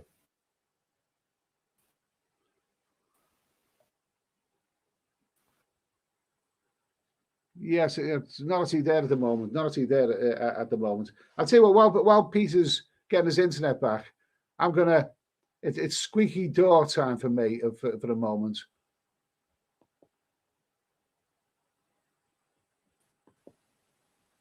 Squeaky. Are you back? You're back, Peter. You're back anyway. You're back. I never went anywhere. It might be your internet actually, Ed. I don't know. One of us. Yeah. Can you see me? I'm very fuzzy by the looks of it. It's squeaky door time for the moment, so I'll be back in a minute. I'm going to grab another beer.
Okay, I'm back. I'm back with another fresh can of beer. Yeah. So you look a bit hazy, Peter. The image is hazy. It could be my end. I don't know if it's my end or yours. But anyway, we're going to go back to the live comments for the moment. Let's see. Kipax. So, Ricky, it's cold here in Alberta. So, a question I meant to ask you then. I mean, do you like other countries, or or is it now at this stage in your life? Do you just see yourself maybe going to Thailand or neighbouring countries? Oh, I'll definitely be retiring in Thailand. I mean, why would I want to stay in the UK for what? My daughters have grown up. One's got her own business. The other one's at university. Why would I stay here? Absolutely. Well, absolutely. I mean, I've got to think very, very carefully about about whether I would retire abroad. You've still got to be sure that the medical system. You're going to be. I don't know. Right now, I'm not thinking of retirement. I'm quite happy to stay here until things sort its way out and Hopefully, but I mean, in European countries, do you have any interest in the European countries? Any more travel to those places? No, not really. I mean, in the early days of my career, when I was very, very young, I had a job in Caen in the south of France, and somewhere, where else was it? But not really, because they're too much like the UK, aren't they? Except you can't understand anyone. Yeah. I think. I mean, my guest last week, David R. We had this conversation last week about travel. And I basically grew up, and Europe was the only place that I wanted to go to because I'd seen so many images of the wonderful history and everything of Europe, the wonderful buildings and the culture and everything. Most of the history of the world originates from Europe. I mean, it's amazing. But I think I've been there and done that. And I think the last trip that I've done, even though I liked Greece, I think that's in the past for me. That I've been there and done that. Yeah. But I like Greece a lot. Greece is a wonderful place, those Greek islands. And it's that time of year. At that time of year. Sorry to interrupt, lady. I just wondered, what's your favourite part of Thailand? What's your favourite place in Thailand? Have you got a favourite place? Well, my favourite place in Thailand. If you had to live there, if you said, I'm going to go to Thailand, I'm going to live there, I'm going to set up shop. Well, I rather like Pattaya. But the wonderful thing about Pattaya, I mean, something happened about 10 or maybe it was about 12 years ago. They built another airport in Bangkok. Remember the old Don Muang? Yeah. Was quite a way away from Pattaya, whereas now they've got an airport, a Bangkok airport, that's just 1.5 hours away by road. But would you live on the beach road, or would you live in another part of Pattaya? I think if you lived on the beach road, you'd probably see too much. I mean, if you live somewhere, if you lived in a place, you wouldn't behave the same way as you would when you're a tourist. You would not go out as much. So I suppose hiding away in another part of the city, a better value place in the city. I can't imagine you living in Pattaya and not going out. You adapt though, don't you? You do adapt. But I'd like to think. I must admit though, I'd like to think, Peter, that I could be doing something. I really don't like the idea of total retirement. Even if I could afford total retirement, I would like to be doing something.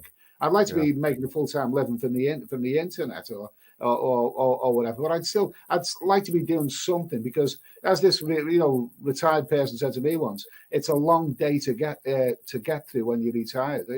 So I don't think full retirement appeals to me right now. I still like to be doing things. A lot of these guys who end up in the bars drinking all day and becoming alcoholics, that's what happens to them. They go to Pattaya, they retire, they've got plenty of money, but they don't have a plan. I mean, like I agree with you. You've got to have something to do, whether you take up golf or fishing or you have a small business. You've got to do something. You can't just go there and wake up every day and have nothing to do, because you will end up hanging out in the bars and you will become an alcoholic. Absolutely, yeah. Yeah. Oh, yeah. That's the expats the same the world over. They were like that in Turkey. I got to know when I was living sporadically out in Turkey. I got to know some of them there, and that's what they do. They're drinking of an afternoon, and not only that, but they tend to congregate around the cheapest bars because they're there all the time. They don't want to go to the expensive bars. They go to the cheapest bars, which are crap, basically. The little corner little bars that where expats go. And I think it becomes a bit of a depressing, like just you've got to have a bit of a purpose. I've never really been one to just be a barfly, just hang around the bars all day, regardless of how people perceive me. I know I like a drink here, but you've got to be day though, right? Yeah, you've got to be doing something. Let's have a little. Let's have a little look here. Paul Hoskins in the chat. Hello to Paul Hoskin. Hi, Paul. You've got to be careful of his comments. This is a non-smutty comment from Paul. That makes a change. Yeah, that makes a change for Paul. Come to Callison, Eddie. You can float in the lakes on a rubber tie. Are you to Callison? Are you not talking about Lao? Are you? Are you talking about Lao there?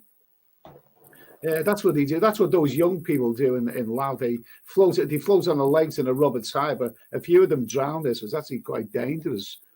Yeah, yeah, go ahead. I was going to say, you don't have any moderators on the channel like me.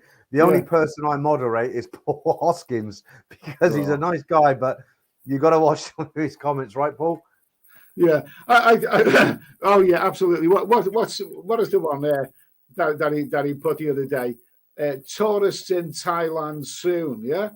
And if you look at the first letters of those words, tourists in Thailand soon, yeah, that's Paul Hoskins. Very, very good. I like it. Okay. Jack, Pattaya isn't real Thailand. It's, something, a BS money making scam. It is what it is. It is what it is. Pattaya is, it's easy to criticize the place. It's grimy. It's tacky. Every country in the world has got its own version of Blackpool. Total tackiness. And Pattaya is Thailand's version of a Blackpool, really. But it's not just the fact that it's over the you get what you want from it when you've had too much. I mean, Pattaya is like Blackpool. It's a great place to visit. It's not necessarily a great place to live in.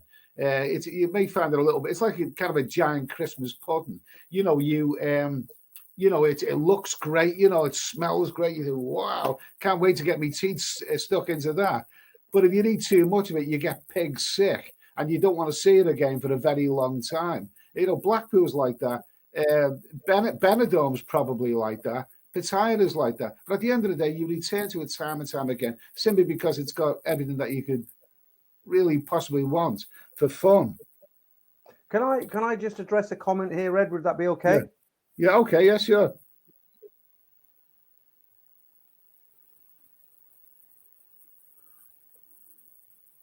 Are you there? Yeah, I'm here. Yeah, can you see it? Okay. So I just wanted Daniel Kelly wrote a comment there. He says, Peter, I've lived in Pattaya, worked in a go-go bar for 4 years, and I'm not an alcoholic. But then you had a purpose, didn't you, Daniel? Because you were working.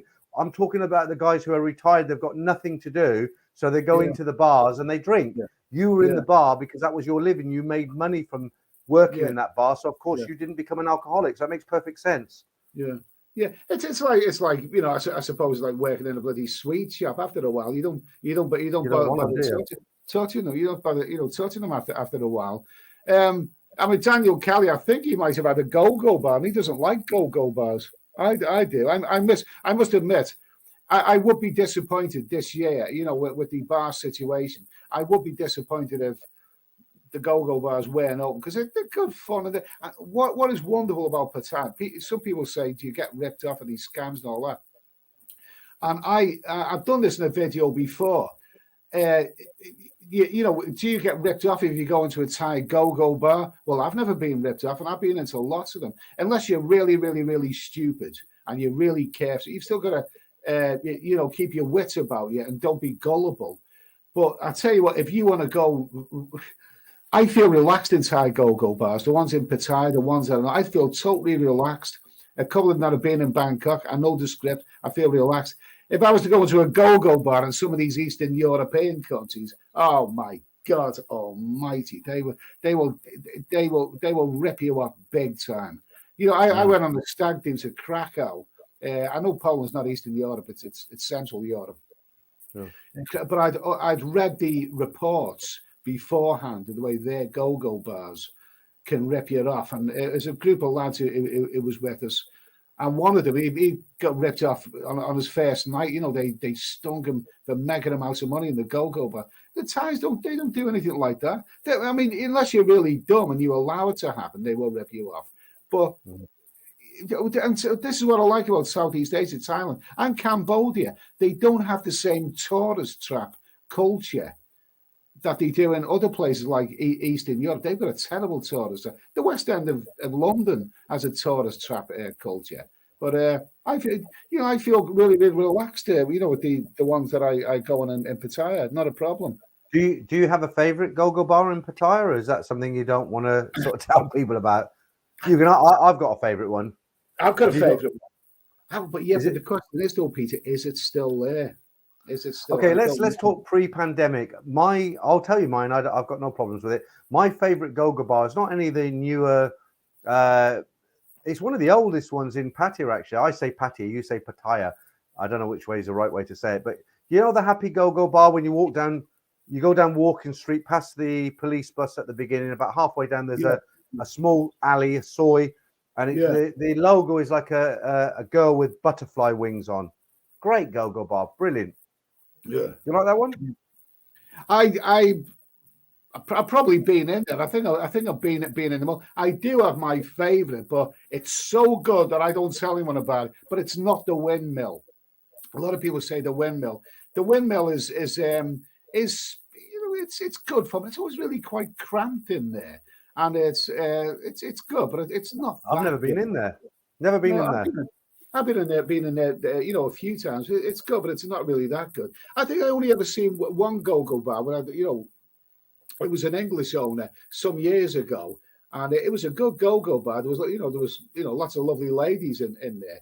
But I did see one guy getting ripped off. There is actually a sign. There was actually a big sign on the wall saying buy a dance and a drink and pay about 2,000 baht for the drink, which is a lot of money. There's a lot of money even years ago.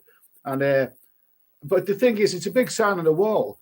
But if you're on the other side of the bar, you wouldn't see it because it's obscured by the dance floor. You wouldn't see it.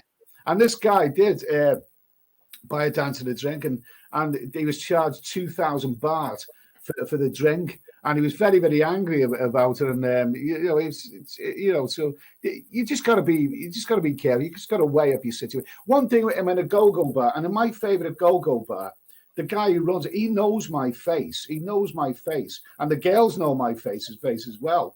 And I don't bar find girls. This is ridiculously expensive, but I go in there and I have a laugh at them, and I'll give them a nice tip, and they'll come and they'll come and smother me with kisses and all this kind of stuff, and it's okay. It's harmless. It's harmless enough, but it's not a rip-off environment. It's an environment where I feel perfectly safe, and the women are absolutely stunning. They're absolutely. I just hope that go-go bar is still there, and a lot. You sound like you miss it, Ed. You sound like you miss it badly. Really, I do miss it. I do miss it badly. I do. I'll tell you, somebody else just mentioned something. Can I just mention? I think it was it Daniel Kelly who mentioned one of my old favourites, Angel Witch. Whatever happened to that one? Do you remember that one? Yeah, Dave the Rave was the manager. You go as you walk into Nana, you got the white stairs on the left, up on the first floor, turn right. Yeah. It used to be the Three Roses and the Hog's Breath. They combined it into one, and they turned it into Angel Witch. One of the busiest go-go bars in Nana Plaza. Yeah. I'm actually talking about the one in Pattaya. There's one in Nana Plaza. I've been in throw this in the bit. Hang on. I'll just get rid of this now. The one in Pattaya. I've been in the one in Nana Plaza, and I think it's still there. Last time I seen it. Yeah, it's pre-pandemic. Yeah, but the one in there, the Angel Witch in the Angel Witch in just off Walking Street, one of the sides. It was a wonderful set. It was like a cinema show. It was a circle with the seat, very, very well organized, with the rock show in the middle, and the girls were absolutely stunning. And they played the most wonderful rock music, and the girls danced to it like a naked version of Pan's People on top of the bar. Absolutely wonderful. The drinks were a bit expensive, but you get what you pay for. And I was really gutted when that went. I really don't know what happened to that one. It was a wonderful show. Did you ever go into the Tahitian Queen? Yes, yeah, I went there. What do you think?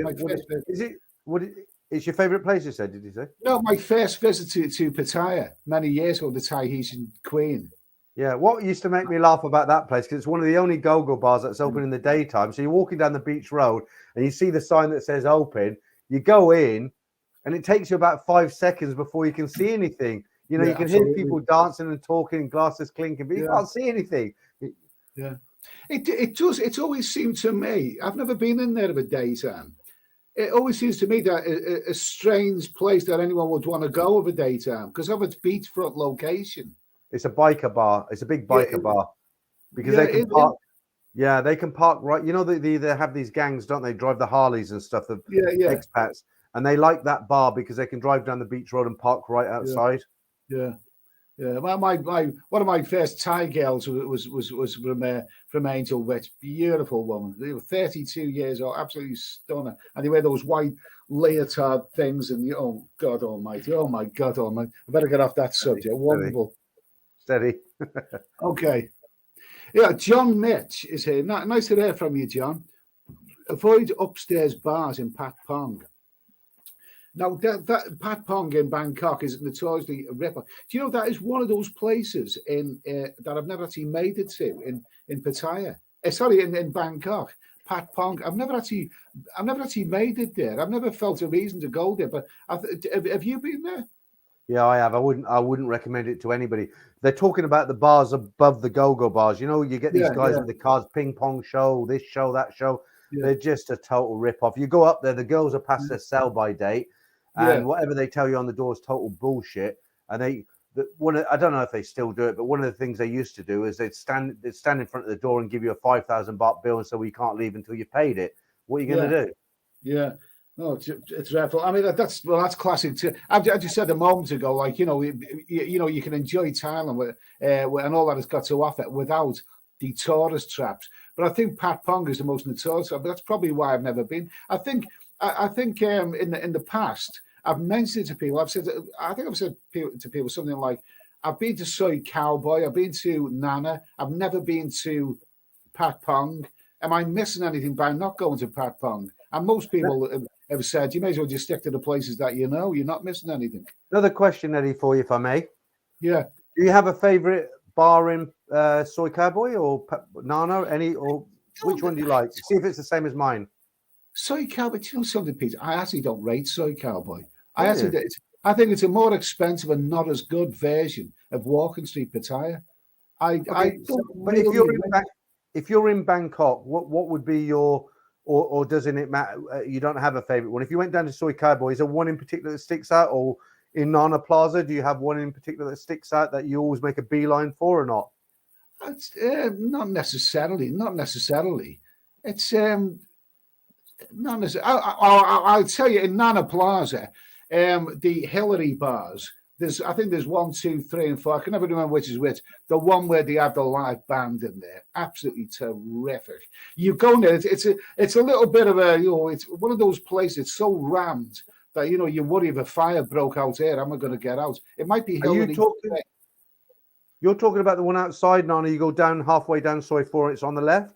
Yes, yeah, that's it. It stays open an hour later than Nana Plaza. So everybody comes out of Nana Plaza at 2 o'clock. You turn left. You go down the road and it's absolutely rammed. Absolutely. And they have lovely ladies and they're all lovely. But the band goes out and that is a genuinely good night out.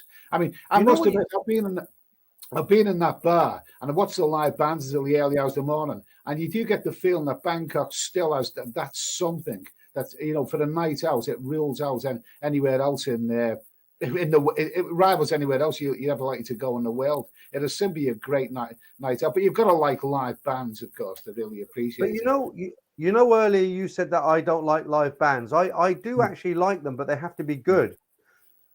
So if that band you're talking about in Hillary's, they are good, and I like to go there and listen to them. But you're talking about the bands in Soy 8 and Pattaya where they all compete with each other to be the loudest, and they all play Hotel California. Those bands I'm into now. God. One of the greatest records ever, absolutely destroyed by being overdone. Destroyed every band in Thailand. I go in the world, honestly, that used to be one of my favorite songs of all time. Wherever I go in the world, as soon as I hear the opening bars of that, the opening seconds, I think, Christ Almighty, not this again. Oh, no, I can't be doing with it. I go to the toilet whenever they start playing that. I know. But wonderful. Some of the bands play it really well. Yeah, I must admit, with regards to Pattaya, the walking, you get what you pay for. A lot of people in this day and age love the Soy Cow area, but in terms of the quality of the entertainment, it's not in the same league as Walking Street. You pay more money going to Walking Street, but I still think the live bands, some of them are top quality stuff, and I really, really do like it there. Anyway, I'm gonna have a little look at the. What do you think? Yeah, go ahead. Yeah, I was going to say, what do you think about these conspiracy theories that the government are using? I don't know. I like to talk about politics, but they're trying to shut down a lot of these bars in Pattaya, and now is a good excuse to do it. Do you think there's anything in that? I don't really know about that, because we're talking about another country. We were buying up. Some of the smaller countries. I think we know which one we're talking about. What I do hope for Pattaya, I hope it does. I would be gutted, as a lot of people would be, if it went the same way in Sihanoukville in Cambodia. Sihanoukville was a beach resort, the only real proper beach resort that Cambodia had. Was it taken over by? And it became a Chinese casino city by the sea. I hope Pattaya doesn't go the same way. Do you know what I think will happen? I think because the Chinese have paid for all the 5G to go under the street in Walking Street. They've paid to do the beach road, widen it for coaches and all the rest of it. And I think the Chinese will say to the mayor of Pattaya, for instance, we'll bring all these big groups, but we don't want to see this crap. We don't want to see girls with their things hanging out. We don't want to see girls in short skirts. Get rid of all that, and we'll keep pumping money in. And I think it will be two separate cities. So I think that you'll have the Walking Street and Beach Road will be gone as far as what we knew, and it'll be catered for the Chinese. And our sort of thing will be moved up to Tree Town, Soy Bacau, that sort of thing. It'll be kind of two cities within one. Just a personal opinion. What do you think? That sounds about right. I mean, if they're gonna buy up casinos, there's going to be casinos on the menu sooner or later, isn't there? Because that's what money talks, right? Money talks. In Thailand, casinos are illegal, but once that money starts pouring in, because the fact is, I wouldn't like to go to Pattaya and find there was no walking street and the beach bars were not the same. I mean, if you still got sorry to say this, but Soy Bacau, it's lively, it's bustling with activity, but it's a bit of a dump, really. I mean, you look at the buildings, you think this is like this could be like a rundown bloody council estate in Liverpool or somewhere. Really, only bars in there. You know what I mean? But Soy Bacau, but I wouldn't like to think that all this Pattaya had to offer was the Soy Bacau area, because it's pretty ugly, really. I mean, I must admit personally, I want to. Yeah, but it's the money they're pumping in, Eddie. What's that? It's the money that they're pumping in. It makes a lot of. Absolutely. Thank you, Paul Augustine, for that super chat. Anyway, I appreciate that. Peter, we've run for an hour and 37 minutes. You've got to get up tomorrow. Early. No, it's fine. I'm having a beer and I'm enjoying it. Unless you want me to scoot off, I'll go. But if not, I'm fine. We'll give another 20 minutes. What are we going to chat about anyway? It's really great having you on anyway. Yeah, it's great being on. By the way, if any of I gained a few little subscribers. I put out a video over the weekend, which seems to be reasonably popular, and a few more subscribers have joined this channel. So in case any doubts about who this is Peter from Thailand Bound, who does a terrific channel. Go and check him out, Thailand Bound. He's popular. He gets these stories.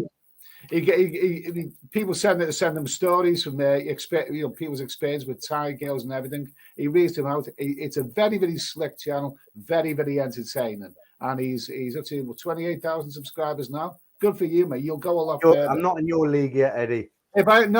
Peter, I'll tell you what, Peter. I've really slowed down in recent times, obviously, because I'm not. It's only you can't get abroad. You are actually one of the success stories of the pandemic. In terms of the Thai blogging community, I would actually say, I think it's fair to say between you and maybe Trevor from Buzz and Pattaya. Buzz and Pattaya, yeah. You're both growing your channels at an alarming rate, really. When others have struggled, I heard you say the other day that you're one of the few Thai vloggers who was not really struggling for content. The rest of us, because I'm not in Thailand. How many times can you walk along the beach road and say, "Look, guys, all the bars are closed"? Yeah. Okay. Well, I'll tell you. I must admit, you mentioned you mentioned the bars got people walking in bloody town. I must admit, so before the pandemic started, I was getting a little bit tired of Pattaya and seeing videos of Pattaya. I mean, I got to the stage where I didn't want to make any more videos of Pattaya because everyone else was doing it. How many more videos can you watch where some guy is walking down Soy Bacau with a camera and they got on my nerves after a while?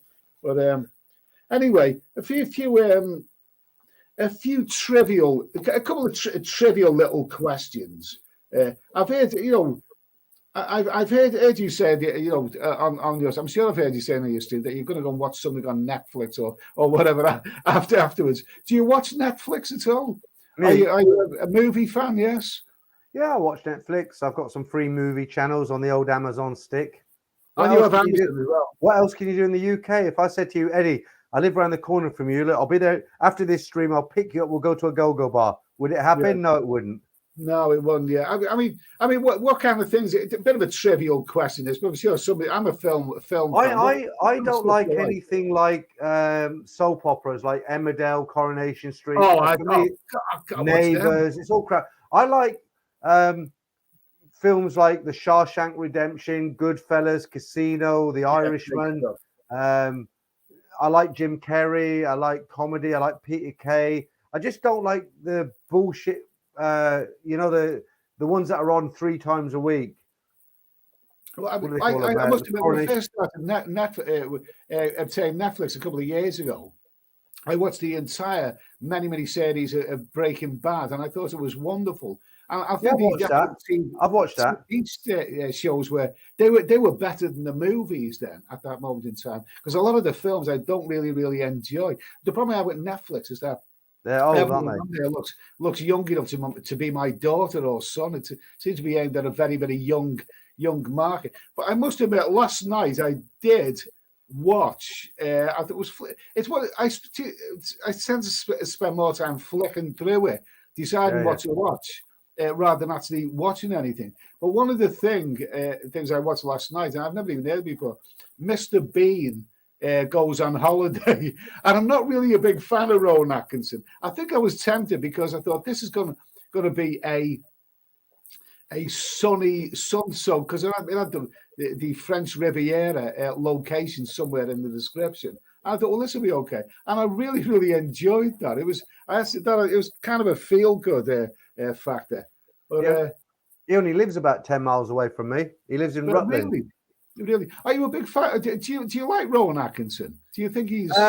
No, I mean, I have watched it. I'm not. I mean, Mr. Bean. There's certain parts I watch. I think, oh, this is funny. Where the old lady's walking down the stairs and he can't get past her, stuff like that. But I'm not really a fan. If I had to name I'm a movie buff. But I like movies. I don't really like series. But if I had to name my all-time favorite, if somebody put me in a corner and said, right, a gun against your head, you've got to name one. What is your all-time favorite series? 10 out of 10 every time. The Sopranos. Did you ever watch that? Do you know, my best mate was obsessed with the Sopranos. He's watched it over and over, and I watched a fair bit of it, but I was a bit late getting into it. I got a box set of something. I've watched some of the series, but I never actually completed. But one of these days, I'll have to get myself the total box set of it. I've never had Sky. I've never had that. But absolutely fantastic. It is. I was in Bangkok when it came out, and I went to a video shop. Remember them days? I went to a video shop and I bought a set of The Sopranos, the first series. And I thought, well, I'll watch one of these every night. And I got it on a Friday night. You know what? I didn't leave the house. I watched it all night Friday, all day Saturday, all of Sunday, and I got to volume 10 by about Sunday night. Amazing. Okay, absolutely fantastic. I will watch the whole lot of it one of these days. But you can't get it on Netflix or Amazon. I think you have to have Sky for that one. But fantastic. He was a wonderful actor, James. Why is it that the Italian Americans are such talented people? They are such talented. And may you look at the history of the movies: Scorsese, Brian De Palma, Pacino, De Niro. They're such an amazingly talented race of people, aren't they? Really good, yeah.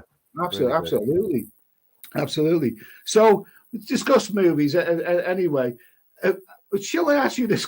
Somebody at the end of my stream last week, somebody asked me this question. I think it might have been Ian Bowden, and I asked him quite earnestly this question. He said, a bit of an irrelevant question, Eddie. But what was the first record you ever bought? I know. Do you know? I know, and I answered the question, but I can remember. Did you see that on my stream? No, I missed that one because sometimes I only get the first half of your stream because it's quite late. Yeah. But Sorry, people, I had to go into a rant. I had to get this off my chest. He asked me towards the end of the stream, what was the first record you ever bought? Oh my God! And I could not mention the name of that.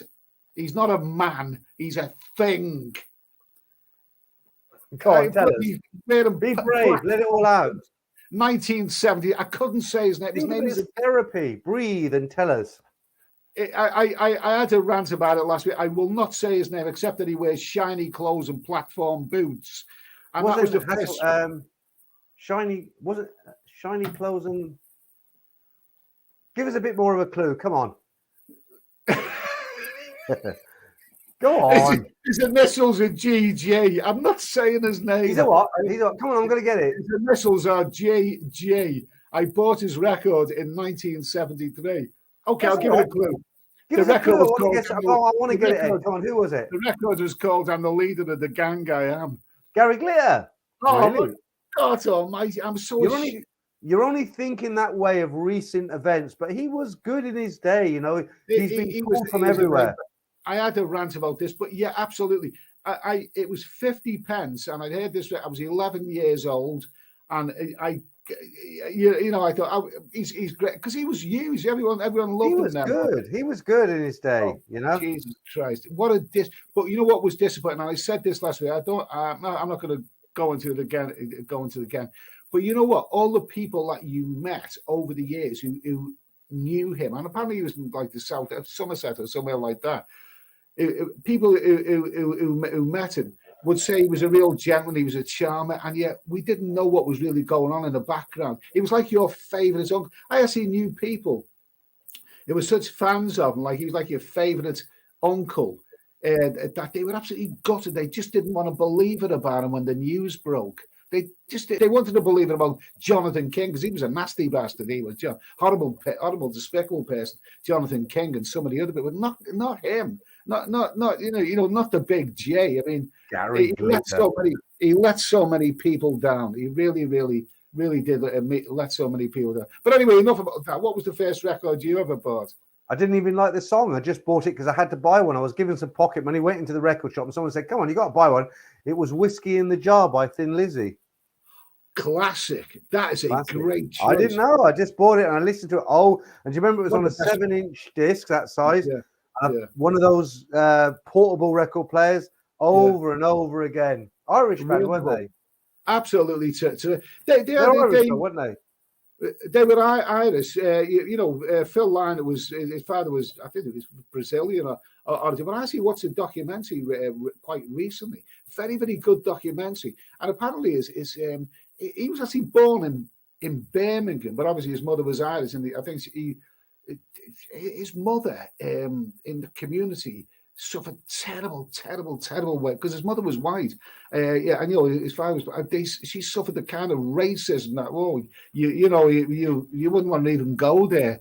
But I watched a fascinating documentary. He was not necessarily the most likable guy, but he was very when he went to Ireland as I think a baby actually. He became very, very pro-Irish. In fact, I think very pro-Catholic as well. He's dead now, isn't he? He is. He died of heroin, didn't he? He died. He's dead long. He died. Whoa! He couldn't have been more than in his mid-30s. I think he was only about in his mid-30s, really. But that's what it is. But that's a great choice. That's a fantastic song, anyway. Fantastic song. I mean, I don't want to sound camp, but one of my favourite bands in the 70s for a long time was ABBA. I love ABBA. I loved ABBA. Yeah, I thought they were brilliant. Yeah, so I had a good laugh the other day. There's a guy, a miserable old bugger. He's what's his name? History Debunked. That's the name of his channel, and he's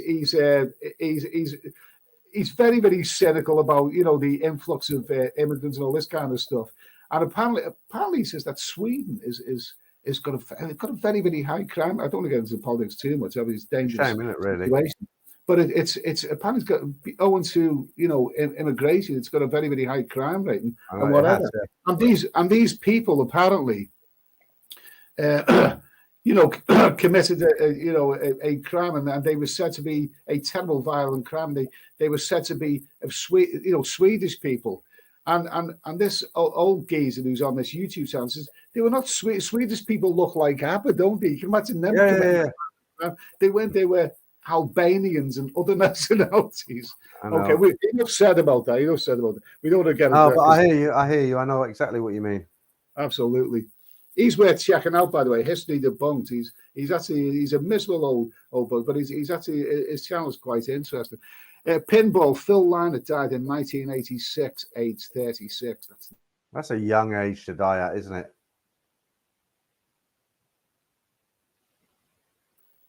Absolutely. So you seem to have frozen there, Peter. Is that okay? Listen, I'm going to wrap this up now anyway, because we've gone on for an hour and 50 minutes, which is longer than I usually do. But you've been an absolutely wonderful guest, Peter, anyway. And will you come on again? No, before you go, I want you to make me a promise in front of all your viewers that you're going to come on my channel, because I've been trying to get you for a year and you conned me and got me on here. Well, what it is, you see, by the way, thanks for that super chat to Harold Bishop. Thank you for that super chat. He's mentioned Jimmy 2 times, Goodfellas, classic. Absolutely. He says everything twice. I do that when I'm bloody drunk. Say everything two or three times. Thanks for that. I've watched that about 10 times. Wonderful. It's one of those movies you just fall into it, don't you? Really, it doesn't require any concentration. It kind of draws you in. That movie. Just looking at. Sorry to interrupt you, Eddie. I was just looking at Poppycorn's joke there. The oldest of the best. ABBA went for a curry, but complained to the manager. Chicatica, tell me what's wrong, he said. good on that you. Was grown a beard. Yeah. Good on you. Good for you, Poppycorn. Anyway, yeah, Peter. I'd love to come on your stream. I'm actually a bit dull. I mean, so some people reveal a lot about themselves. I'm one of the ones who doesn't like to reveal too much. I like to be the anonymous man, but I would love to come on your stream sometime. Very, very soon. We'll make it in a few weeks. Somewhere around about Chris. I tell you what would be good, seeing as you're on StreamYard and I'm on StreamYard. Would it be nice if we can all get together and do a sort of Christmas special? That'd be nice. Instead of Morecambe and Wise, it's going to be, I don't know your second name actually. It's going to be Eddie and Peter. Yeah, absolutely. Yeah, that'd be a good. Absolutely. We can do something like that. It'd be nice. I mean, there's a lot you can do with StreamYard, but it's nice to get things out, because I did live streams from last year, and I did them on a crap mobile phone. And it seemed to go down well, but sooner or later you've got to move on. It's nice, the idea. So up to now, there's been a couple of other vlogs. It were very, very good. You've been absolutely terrific yourself. There was a great guy, and he's in the chat somewhere. I've got to say hello to David R. He's been there, and he will come on again. It'd be nice to get some new people, because at the end of the day, it's late in the evening through the week, and what else is going on? I mean, you've got bloody awful James Whale. Do you ever watch people like James Whale? I've never heard of him. But before I go, you don't want to. No, you know that joke that Poppycorn just said? One of my viewers sent one in, and it's kind of on the same level. It's really short. Let me just read. I'll just read this out to you. It's crazy. He put, I was at an Indian restaurant last night, and a little old lady came to my table. She told me how well dressed I was, how polite I was being, and what a lovely customer I was. It was a complimentary naan. Oh, God. Think about that one. God, I know. That was on a par with Poppycorn's joke, wasn't it? Yeah, bloody good. Absolutely. I know. Listen, I'm doing a joke of the week now. Are you going to introduce one on here? A joke, I can't think of any right now. I'm usually pretty good with the joke, but I can't think of any right now. It's been I've just introduced it on a Friday night joke of the week. Oh, okay, that sounds terrific. Listen, Peter, I better wrap this up now. It's gone on for nearly 2 hours. That's about as much. But you've been an absolutely terrific guest. I would love to appear on your stream sometime very, very, very soon. Anyway, okay. Well, anything else? Anyone wants to ask Peter any questions before I go to Thailand? Yeah. Anyone in the chat want to ask Peter any questions? I'm about as popular as a fart in a spacesuit or a burning. Harold Bishop, that's good. I used to have a fear of speed bumps, but I'm getting over them now. That's bloody good. I like that. Some of the jokes, if Yeah. you ask the people who watch the channel, some of the people who send in jokes, some of them are very good. Yeah, absolutely. Absolutely. The thing is, at this time of the evening, you know, it's nice to have a bit of chat in the background. And I did like to watch James Well. I know you've never heard of him, you probably don't want to, but he's on talk radio. He's been a talk radio show host for many, many years. But God, that man has become, oh my God, he's become unbearable. He used to be likable. It's all about being likable. And I was sorry to say, but that, you know, a lot of the people. And another thing about talk radio, why YouTube is better than, is going ahead of things like talk radio, mainstream, you know, YouTube, is that they have so many adverts. You watch talk radio and they've got low viewing figures. Why? I'll tell you why. Because their adverts just go on for an eternity. They're advertising who's doing a slot. And it goes on for, you know, you think it's going to go on for a minute, it goes on for 5 minutes, and in some cases it goes on, and you just end up switching off. At least, I mean, I had squeaky door moment, but it only lasts a minute, doesn't it? Yeah, I used to watch LBC, but they're the same. Read Bobby Crush's comment out. An obvious fan. Peter, do you watch Hong Kong Phooey? Is that the one? No, that's Peter. How would I avoid sitting next to you on a long coach journey? Can I answer that? Don't get on the coach. Absolutely, yeah. But Bobby Crush, Peter, how would they come out at night, don't they? Well, what it is with the pandemic, you're not supposed to sit next to people now, are you? You only sit, you know, apart from them now. I'm like you. You know what you told me today when you get trolls or you get negative comments. You said you heart them. I do the same. I used to get angry and like delete it, but now if I get like a negative comment or a troll, I put a heart and say thanks, mate. Cheers. Absolutely, unless they say something really offensive or personal. At the end of the day, and some people get overly upset with trolls. Some people make a really big issue about it. At the end of the day, when you enter into something like, it's like when you work with the public, Peter. When you work with the public, at least 95% of the public are as good as gold. You're always going to get the occasional idiot. You're always going to get the occasional idiot. And because almost all of the public are as good as gold, you know, all of the people on this chat are as good as gold, you know, you can overlook the occasional idiot because that's all they are, the occasional idiot. I've learned over 2 years that when you get people who like insult you or troll you or whatever, if you try to explain yourself saying, no, I didn't mean that, I was doing this and I said it for that, they come back at you. You can never win. But if you laugh with them, that actually annoys them. That winds them up. You know what I mean? Yeah. Peter, there's somebody. He's probably been on the channel a long time, but he's recently changed his name. His name has been appeared no law.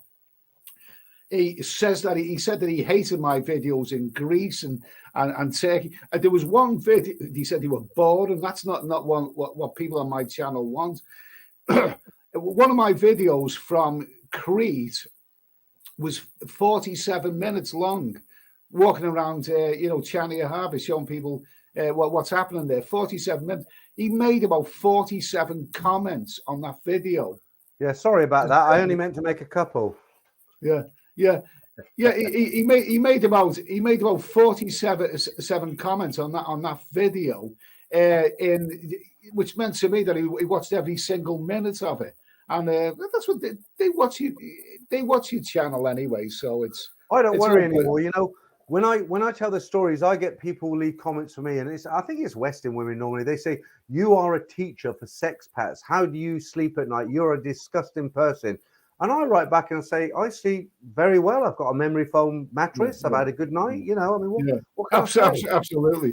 Do you know, it's a pity I don't get more wongers on. There probably are some of them in the chat. There's a couple of ladies who come in the chat, but I would love to do a stream one night with a wonger, and she could speak her mind to me, and I'd speak my mind to her. They wouldn't admit it. They wouldn't come on and admit it. You've had Francesca on here before, as she left comments. She lives in Thailand. I think she's Thai or half Thai. Lovely looking girl. She's been on she's left comments on mine. She left comments on yours. Because you actually said, that's a lovely looking picture, Francesca. And I thought, hey, he's chatting her up. Yeah, yeah. But you don't always know. Sometimes I've had people like you with a woman's name who has a lovely picture, but that could be a bloke for all you know. It could be a false picture, like a picture they've got from somewhere. Anyway, listen. I use one of your lines actually. Yeah, go ahead. Yeah. I do this ladyboy spot the ladyboy competition. Oh, yeah, and I get guys say, "Oh, you know what? If I had 2 beers, it wouldn't matter. Look at that! Wow, that's fantastic." And you said, and it is true actually. You said, however beautiful some of them might look, have a look at his ID with absolutely. his 5 o'clock shadow. Then say the same thing, and it's true. It really is. No, I mean, it's somebody. My first guest that I had on here, Steph. And I like Steph. Great fun. He asked me a question. At the end, he said, "You asked me all these questions. I asked you a question, Eddie. Eddie, you ever been with a lady boy?" He said, "No, I've never been with a lady boy. I've never been with a lady boy because at the end of the day, they're blokes, aren't they? And whatever. And you look at, and let's be honest. Let's not mention it. Thai women can be lovely, but Thai fellas are bloody not the best looking that you'll ever see. But at the end of the day, the thing about ladies is they're good fun, and the way they dress, you can have a laugh and whatever. And I think in some ways it's probably cool for a bloke to say, "I've got a ladyboy friend." I know ladyboys, whatever. But at the end of the day, I don't want to end up, in a compromised situation with one of them. You know what I mean? It's not for me. I like women. Yeah, that's what I like. You know what I was saying to you about that Bobby Crush comment earlier? I think he's not a troll. I think he was actually just joking. It's just maybe the way I explained it. I sounded like I was trying to make out he was a troll. I think it was just his humor, No, but Bobby Crush is all right. He's okay. I'm sure he is. It didn't come across as a troll, but maybe the way I explained it sounded like he was a troll. No, he's been around. He's been around for a while. All right. Yeah, Harold Bishop. I saw the doctor yesterday because I had the steering wheel down my pants. I said, "Doc, can you do anything with this? No. It's driving me nuts." No, I've heard that one before. Yeah, let's see. Iceman man, lady boys are a pain in the ass. Okay, about as subtle as a demolition ball. Keep them coming, guys. Keep them coming. Yeah. You heard about the guy who walked in the pub with a crocodile under his arm, didn't you? You must have heard that one, Ed, right? Yeah. Have you heard it? I was something like that. Yeah. Go on, tell us the rest if it's the same one. Guy walks in, I don't know if I'm allowed to say this, but guy walks into a pub. He's got a crocodile under his arm. And the barman says, "Get that out of here. It's a crocodile. It will hurt somebody." He says, "Shut up. I've trained it. It's not going to hurt anybody." He said, "Get it out." He says, "You're going to have a heart attack." He said, "Get it out." He said, "I'll prove it to you." He takes his crocodile, opens his mouth, and he sticks his old fella in its mouth, takes a bit of 4x4 out of his back pocket, whacks his crocodile on the head, and the crocodile like that. He says, "See, I told you, he's trained." The guy stands up. He said, "Would anybody else in this pub like to try it?" This little old lady stands up in the corner. She said, "I'll try it, but don't be hitting me on the back of the head with that bit of wood like you did that poor crocodile."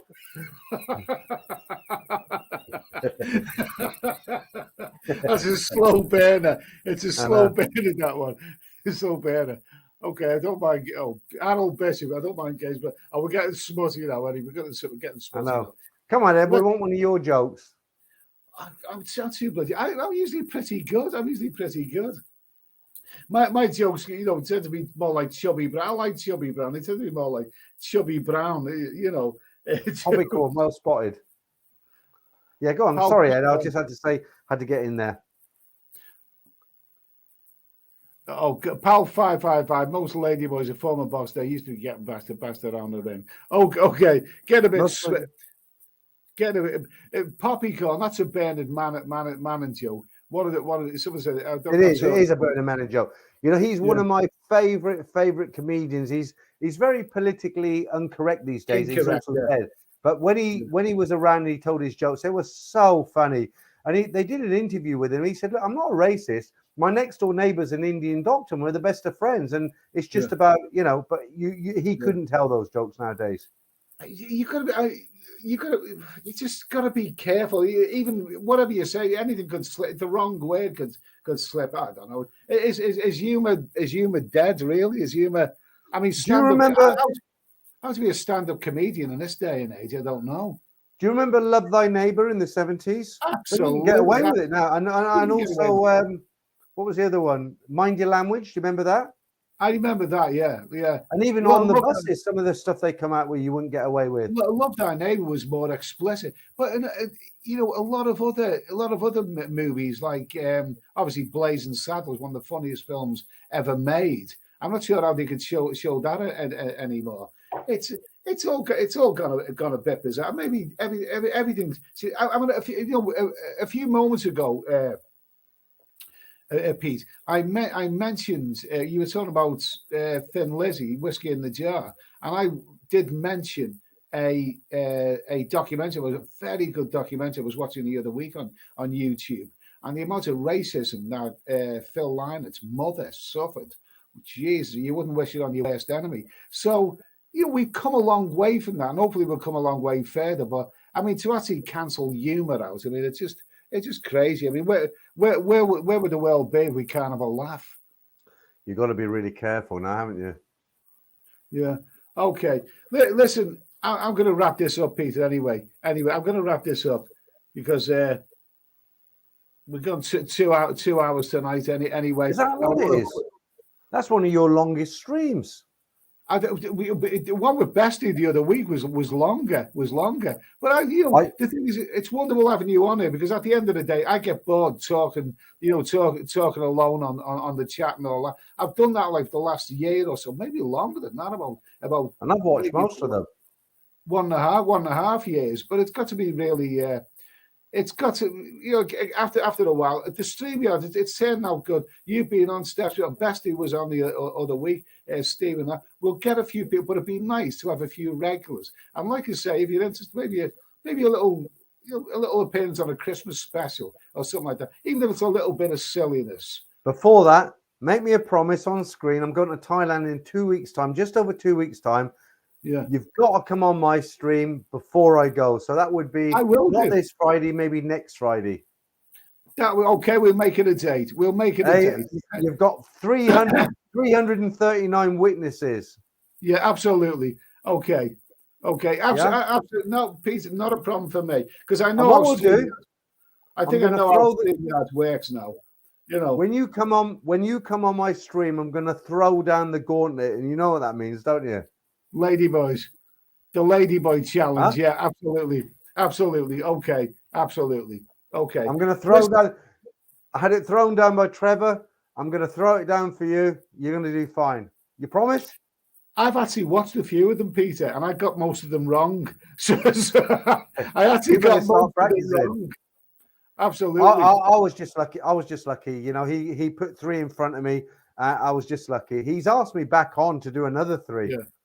He got 1, but if I bring you on to mine, the thing is, it's different when you see them on a photograph. When you see them in real life, you know, it's different. Yeah. I mean, I agree. You know, if you buy a girl a drink, if she downs her beer faster than you're downing yours, that's usually a sign of something, isn't it? But okay. Yeah, here's the last one here. Spicy Salsa King would love to be a channel guest who's under 30 years old. Okay. Now we're on the dinosaur channel, like me.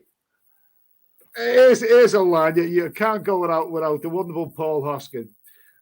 The girls call me Robbie Williams because whenever I stand there naked, they say I can't take that. Okay. Okay. And on that Paul Hoskin. Absolutely. We are not worthy. We are not worthy. On that note, I'm going to wrap things up, Eddie. Peter, I'm going to say thanks for being a guest. Everyone out there, subscribe to Thailand Bound. He does this great channel. He does this wonderful, very, very slickly put together, very, very entertaining. Okay. But did you tell them once they subscribe, they'll get a check in the post for about £100? Yeah. Oh, they might just hold you to that. Peter. And also on top of that, they'll get the Thailand pass. They don't have to do anything. Okay, that sounds absolutely fantastic. Thanks, Eddie. Thanks for having me. Okay, Peter, you've been a wonderful guest, and I'd love to appear on your channel very, very soon. Okay, 2 weeks time. Have a great week, and I'll see you soon. Anyway, cheers, okay? Eddie. Cheers. All the best, mate. Anyway, cheers. Okay, so I'm going to wrap that one up. Oh, I'm starving. I've got. What am I having tonight? I think I'm going to have I'm defrosting prawns in the fridge, and I'm hungry as hell. No pork pies tonight. Listen, I'll say thanks to everyone. Thanks to Peter for being such a great guest. Hopefully you can tune in next week. I'm going to be a guest on his show. I'll look forward to it. As for the current situation, well, as for the current situation, well, let's say I've got a flight booked and got things to. Ernest Connell, get a MILF on here next time. I wouldn't mind having a nice MILF anyway. Yeah, I'd like to have some nice ladies in the chat. That'd be good, that wouldn't it? Okay, listen, guys, I'll say good night. Thank you. God bless you. Have a lovely evening. Have a great week, and I'll see you on Thursday night. Okay? Cheers. Can I put my No, I'm not going to put my outro on. I can't find it. I'm too drunk. See you soon, guys. Cheers.